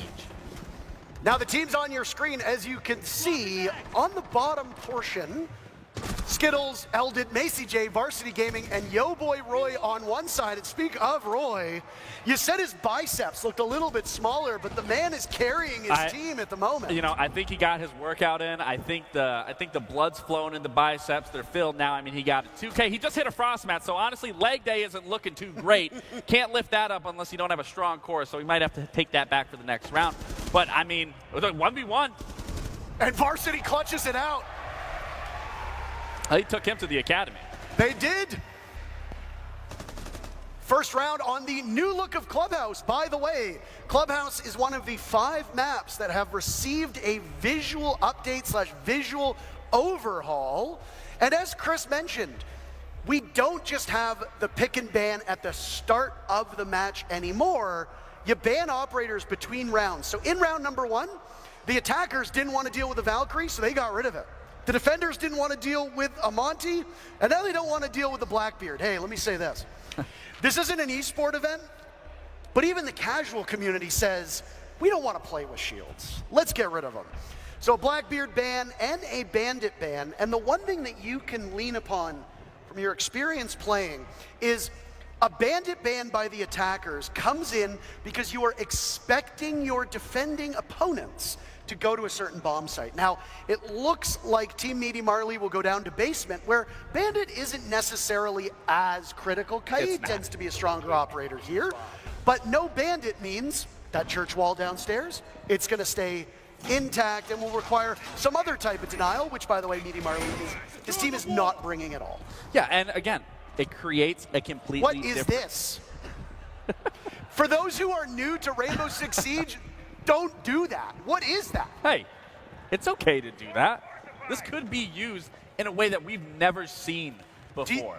Do you think that we're about to witness a new competitive esport meta? Absolutely. With a triple unreinforced panel and a lone mirror window? Yeah, absolutely. I've seen, you know, what haven't you seen in Siege?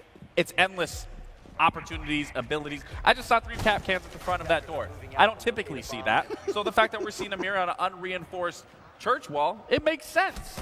Going for a spawn kill here, but Ross can't get it done. But back to your point of just, you know, getting rid of certain operators through and through without each round instead of it being at the very forefront of it, again, creates such a different level in how you want to approach Siege. And that's always been the beautiful thing about Siege, is you can't get too comfortable. The meta is constantly shifting. And I think we can all agree that you need to be on your toes when you're playing Siege. Thank you to Rollo for showing us how the weapon inspect plays in. I will say, with all the changes we've seen, the audience did seem the loudest at the weapon inspect. It has been rightfully so, but I gotta also very say, well received. The visual enhancements as well. Clubhouse looks absolutely beautiful. That drywall looks like it was put up yesterday. I think you could smell it if you were in the lobby. I can. Smells like a new build. Which, by the way, seems like CJX is. Now, we both come from esports, so we're going to take some time to actually cast this like a real esport match. We'll also take some time to be a bit more casual in the way we go about this. And all of these players currently competing know Clubhouse. It's one of the oldest maps. It came with the game in launch. It was the first map to receive an update, tweaking it to make it more competitive for where Siege was at. As the game evolved and we got more operators, maps became harder to defend, harder to attack, and they needed some refreshments. Clubhouse was the first map to get it. There have been a couple since, Oregon, Cafe, Chalet, etc. Varsity Gaming's out here. Farming clips, but it's talking about Varsity just got put down. Macy and Narco as the last 2 left. Diffuser running away, and a counter disable as Macy sweeps in. And he blows the doors off of the defense. Macy as well, one of the OGs, making content since the game basically first launched. There's a lot of Siege veterans and Siege royalty, if you could say that, in this lobby. Without a doubt, and of course Macy's going to know how to play those post plants. I mean, you see his videos that he uploads. Macy does a very good job at capturing how Siege is played at a tactical mindset. He has a very, very good understanding of the ability to outplay an opponent. And again, for that post plant, easy, he gets it done. But again, seeing these bans come out, now the Dokkaebi makes sense. Vigil on a Clubhouse, little skeptical of that ban coming through. I think there are some operators on that list that you could get rid of that would help you on those defensive halves. But, oh wait, no, I believe that's the attacking half. That is my correction. I don't think for the attackers you really need to get rid of a Vigil on here. But again, the fact that you are now able to just get rid of these many operators throughout the game, it's a completely different look. We are running out of time for you to get access to the dual front beta. So if you are just tuning in, hurry. Link your Ubisoft account with Twitch and then watch either this stream or one of our partnered streamers, and you'll gain access to the beta code after about a half hour or so. You hope that Team Meaty Marley are able to bring this one back, because typically Clubhouse is a defender-sided map. The fact that Team Skittles are already off to the races with 2 rounds is a bit abnormal for what we see out of Clubhouse. But hey, it is a show match. This is not the epitome of competitive, and most importantly, it's not an esports competition. Well, I think it's just, when you look at Roy and you look at Varsity, he's kind of just taking them to school, and Roy's taking them to the gym. They're both educating Team Meaty Marley on some degree. Yeah. It's a cheeky little angle that we just saw from Rollo in a spot that was popularized in esports called the Adam spot, as there was a player named Adam who at one point in time hid there as a Vigil, went undetected, and then got an ace as he came back. What on earth? Atheno capitalizing off of that. Rasco trading back as Varsity gets 1 for Team Skittles. I feel like I caster cursed this team, Gabe, as it's only Yo Boy Roy and Eldon as the last remaining. They'll plunge through the smoke of that fire extinguisher in the hallway. Marley lets the sledge of Yo Boy Roy swing by. We're not even a minute in, but Rolo blows things up with a nitro cell, and Team Meaty Marley is on the board. There we go. Get the two-piece with the C4 from Rolo. Again, that's going to be a TikTok clip that I'm sure she's going to upload as soon as possible. They're all farming clips. They're all farming clips.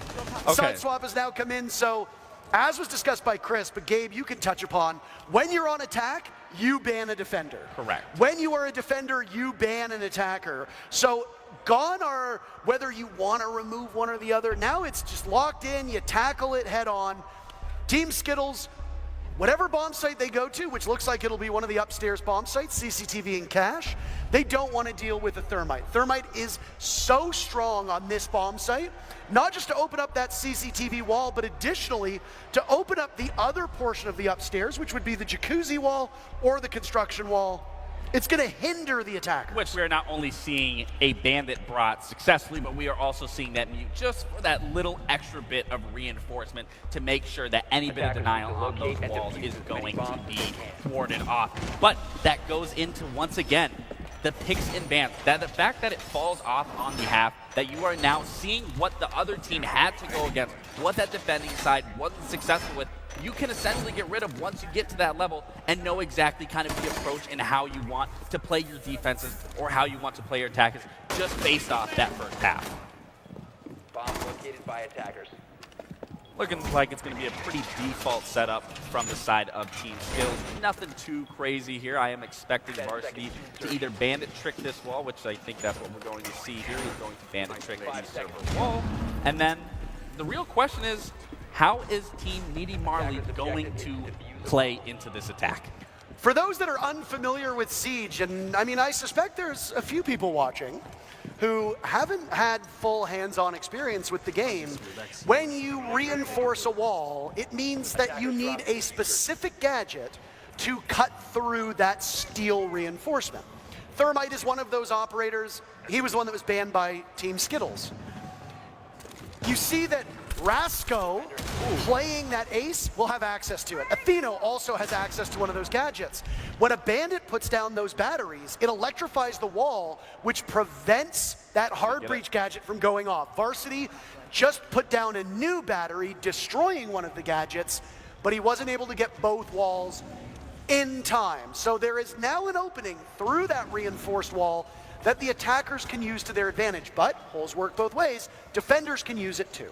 And the question is, I mean, we have a lot of intel. We've always stressed throughout Siege, intel, intel, intel, and we have that not only with the Valkyrie, but then with the Echo. So it's a question of they have nothing to find these cameras. They have to be vigilant of where they're planting, where they're going to be trying to entry from, and seeing if they can find this intel where I am going to be expecting Team Skittles to be utilizing that to the best of their ability. And we could see an engagement here happening in construction where we do see Varsity go down. He's now getting taken to the gym from Atheno, and it's not looking too good for Skittles. I mean, when you're playing on Bandit, your primary job is to keep those walls electrified. And correct. Varsity did that for the most part.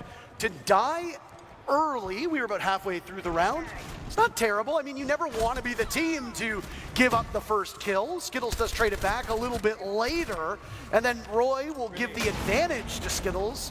They sacrificed Varsity, and I guess the rest of the team was like, now we can play a little bit better. And they very quickly turned this around. Now Skittles is on the board for this round as well. Every single player in the lobby with a kill. The team's evenly balanced to this point. And boy, oh boy, what a heady task for Rasco and Atheno. On the right side of your screen, you see our free cam showing off part of the objective, but Team Skittles is just indomitable. Macy J closing out the round again. Team Skittles had surrendered the previous round to Team Meaty Marley, but Team Skittles going back to a 2-round lead. Again, it's that information game. They were playing beautifully with that, going for spawn peaks, running out, capitalizing on those moments as we just saw in that last where Skittles jumps out the window, grabs that kill onto Atheno. So again, this is going to be important when you're going into this ban phase. What is your opponent using that is catching you off guard? Get rid of that information. We aren't going to get rid of that information.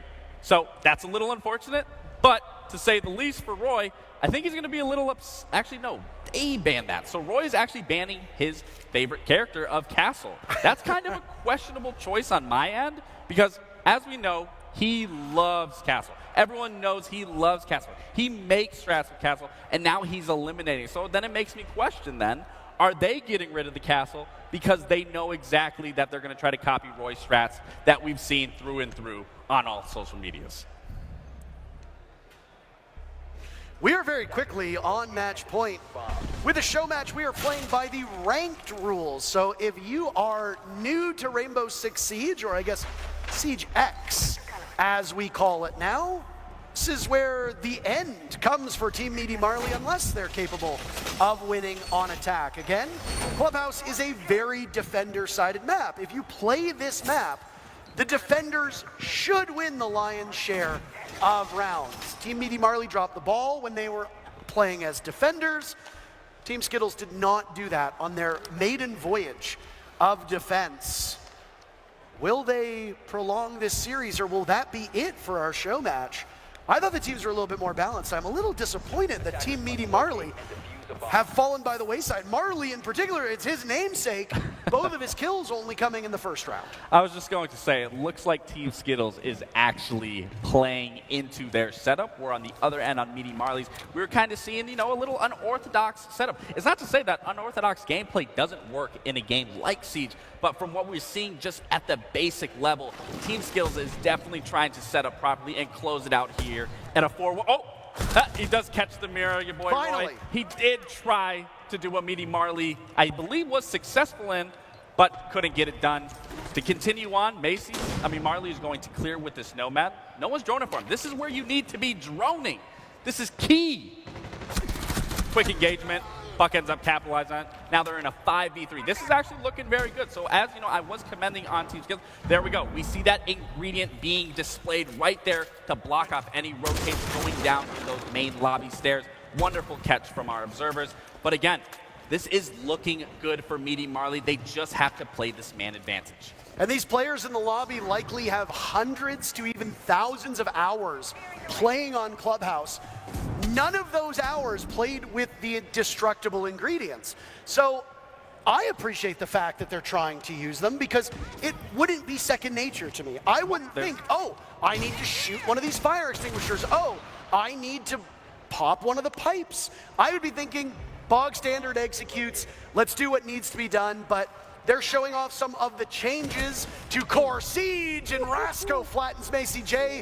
As it's a big round for Marley. And this game is not over yet. I think Marley's team heard what you're saying, that you're a little disappointed in their gameplay, and then they go into probably one of the hardest sites to try to take as an attacker, and you do it flawlessly. So again, it's going to be a question of what are you going to ban here to try to get you to push it to an overtime. Let's see what we are going to see out of Meaty Marley and from Team Skittles to either help secure the game or push it even further. So now we're seeing the Bandit. I would have rather seen the Bandit come out sooner when you are on that attack, but we are seeing the Ace, so they are getting rid of two hard breachers and that ability of Thatcher being able to help assist with those. I mean, I think the thing with the Bandit ban is that when you go into that second half, you don't know what bomb site it's going to be played on, right? And Bandit really isn't the strongest denial operator on that bottom floor bomb site. You like to see Mute, you like to see Kaid. Sometimes teams won't even run any denial. So if you ban a Bandit on that church bomb site down, or on that church bomb site down below, it's a bit of a suboptimal ban. Now that that bomb site has been locked out, they're not going to go to it again because they, you know they're going to rotate through, they're going to go to one of the upstairs bomb sites. Now you can leverage that knowledge into a better ban, and that's exactly what we saw. Bandit is far better upstairs. I think Team Skittles learned their lesson. They aren't going to play as aggressive. They have a lot of stall. They have Macy on tuber route to be able to use those tuber route canisters. and to be able to slow down those hard breaches. Oh, you don't take damage in prep phase. That's actually good to know. That's it. Okay. Yeah, you don't take any damage in the prep phase. That is actually, I think, farly beneficial that you don't take that damage if a teammate accidentally shoots it, punches it, whatever that is. I do enjoy seeing that. I think it's pretty understandable that in the onset, teams will destroy those destructible ingredients early until they figure out how to use them to their advantage, right? You don't want to be in a position where suddenly a rotate is cut off for you as a defender, or suddenly there's a burst of smoke that you're not accounting for. Take care of them in the prep phase. Beautiful shot by Nugget to get rid of Macy J. Team Meaty Marley on attack, doing quite well. I guess it's just an attacker-sided clubhouse. Now, I am curious in terms of denial. Obviously, we have many things that can deny many things across the board. Now, obviously, with those pipes, when they are destroyed, it does emit that fire. I am curious with a Zoto canister if that then does freeze up the fire, delays it, and then it will explode almost immediately after. I would love to see that if we are able to, but not sure if we will, but we will be able to test it ourselves. These are questions that will be answered when we get greater opportunities to play the core of Siege. A reminder to everybody about getting access to that beta code. It is for Dual Front, not for the core Siege game you're seeing now. If you want to play what you're watching, you got to play regular Rainbow Six Siege at the moment. But the beta code that will give you access to Siege X is for Dual Front.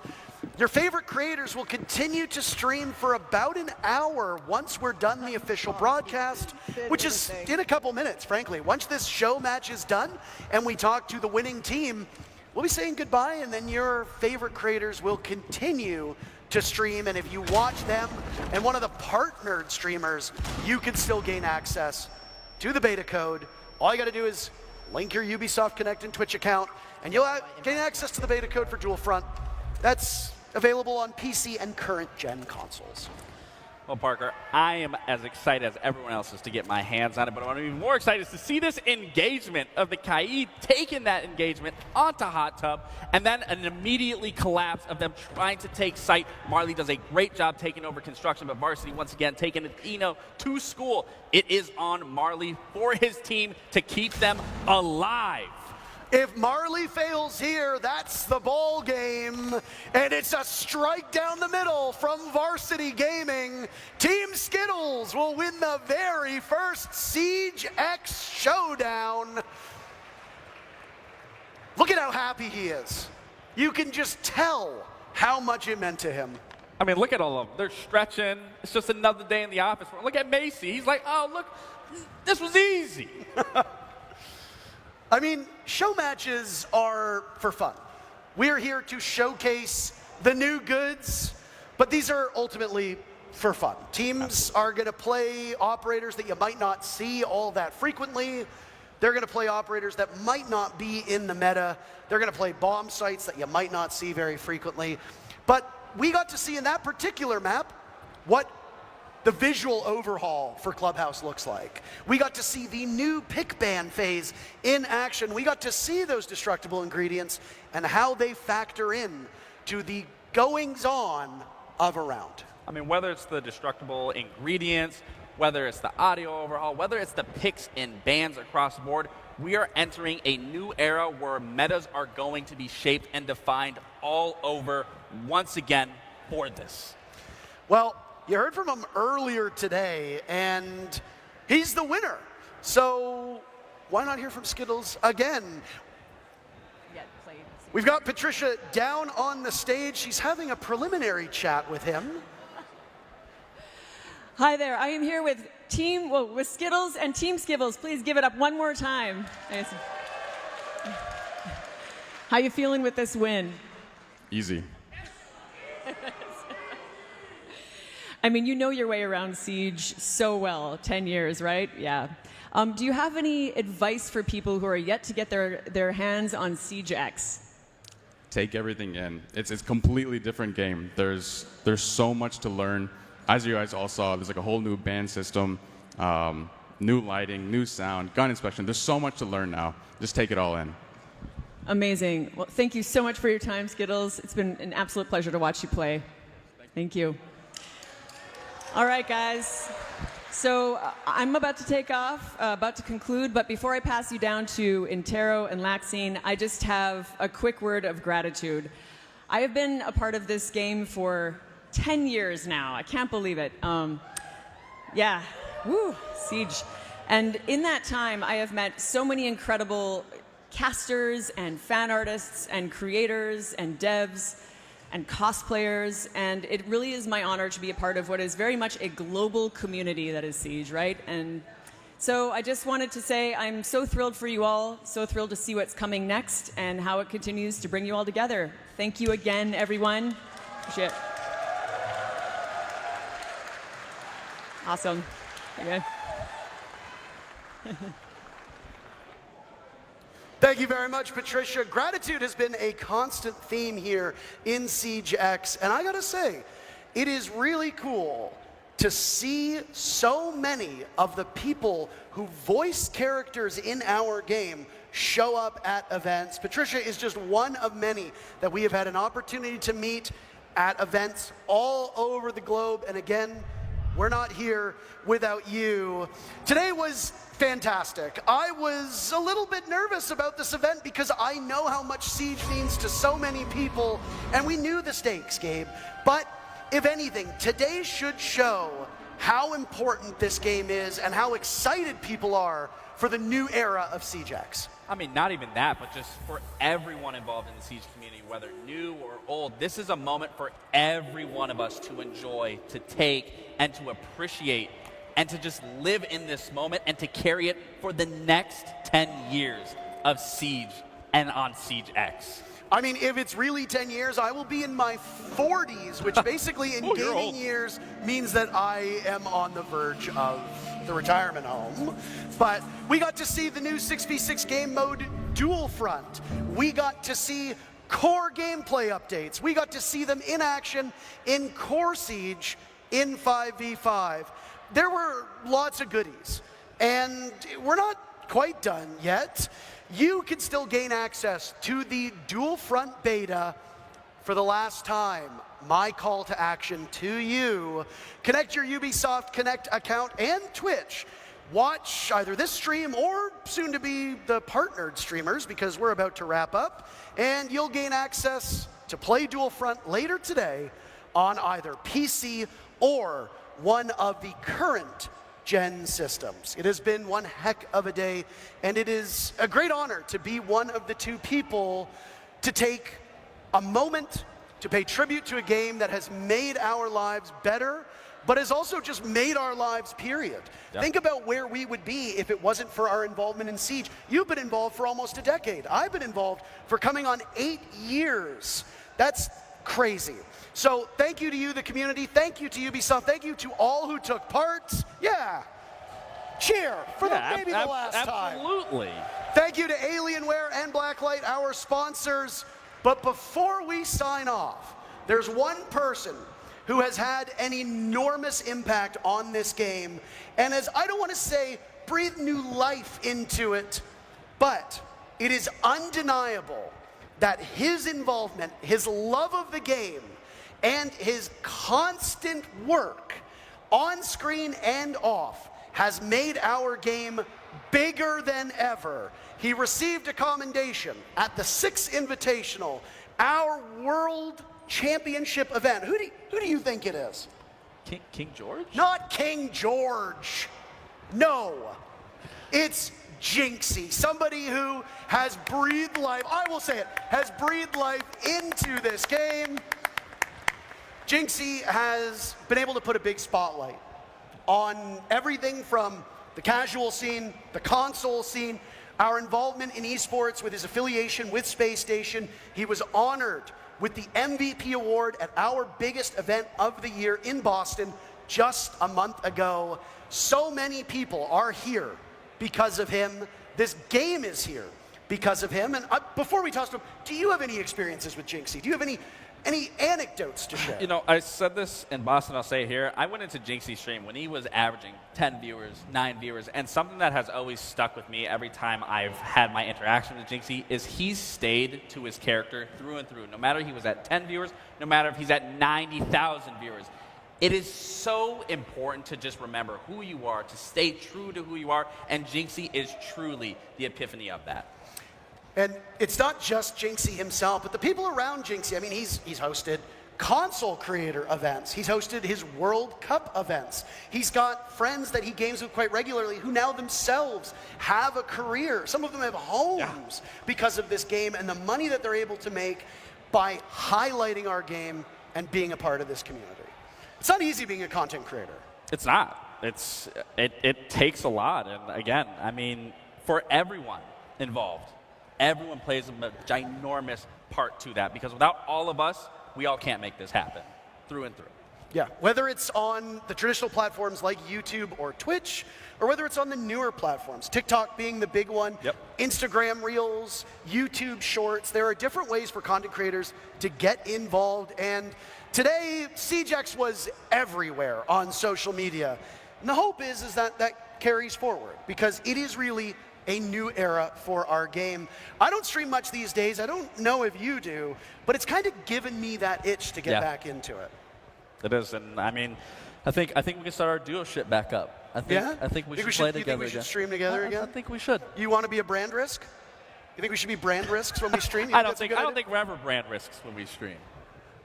No, it's always fun. And the thing with you and I, and to go back to the point about community, is that through this game, you and I met years ago, and it's a friendship that has transcended gaming spaces. Brotherhood. And it's a friendship that you and I share, not just on screen, but off screen. Absolutely. As well. So thank you again to all of you. Just waiting on information regarding Jinxie. I mean, what information do we need on Jinxie? We've already, I mean, he's the face. He's that guy. He's him. Yeah. I mean, so many people are streaming and watching this game, by the way, but I mean, like, Jinxie's, he's the king. He is the king. He's not the King George, he's the King Jinxie. For those that are unfamiliar with the scene, by the way, King George was, for a period of time, one of the biggest streamers. He is a world champion himself. He came from the esports scene. He still streams. Unfortunately, he's not here, which is a bit unfortunate. I would have liked to have seen him. Well, it's hard to see him. He is kind of short, too. And now he has a bidet company. He does. Yeah. I do have one. He sent me one. And what was, before we say goodbye, what was your favorite moment of this event so far? Like, look back on all of it. Honestly, Parker, being here from day one and seeing everything that was unveiled here, there is not one specific thing that I can say I enjoy more than the other. This is, for going into a brand new era, all of this needed to happen, needed to be added, and it's just changed the vision and what Siege has looked like for so long and continuing to do so. So to answer your question bluntly, I enjoyed everything across the board. It really was an extraordinary day. And that's the last pun you're going to hear from us, because we're all done. Thank you to everybody involved in this production. Thank you to you for watching. You can still get your beta code. So watch your favorite partnered content creators and play Dual Front later today. Thank you so much for your time. Thank you for your viewership, and take care of yourselves.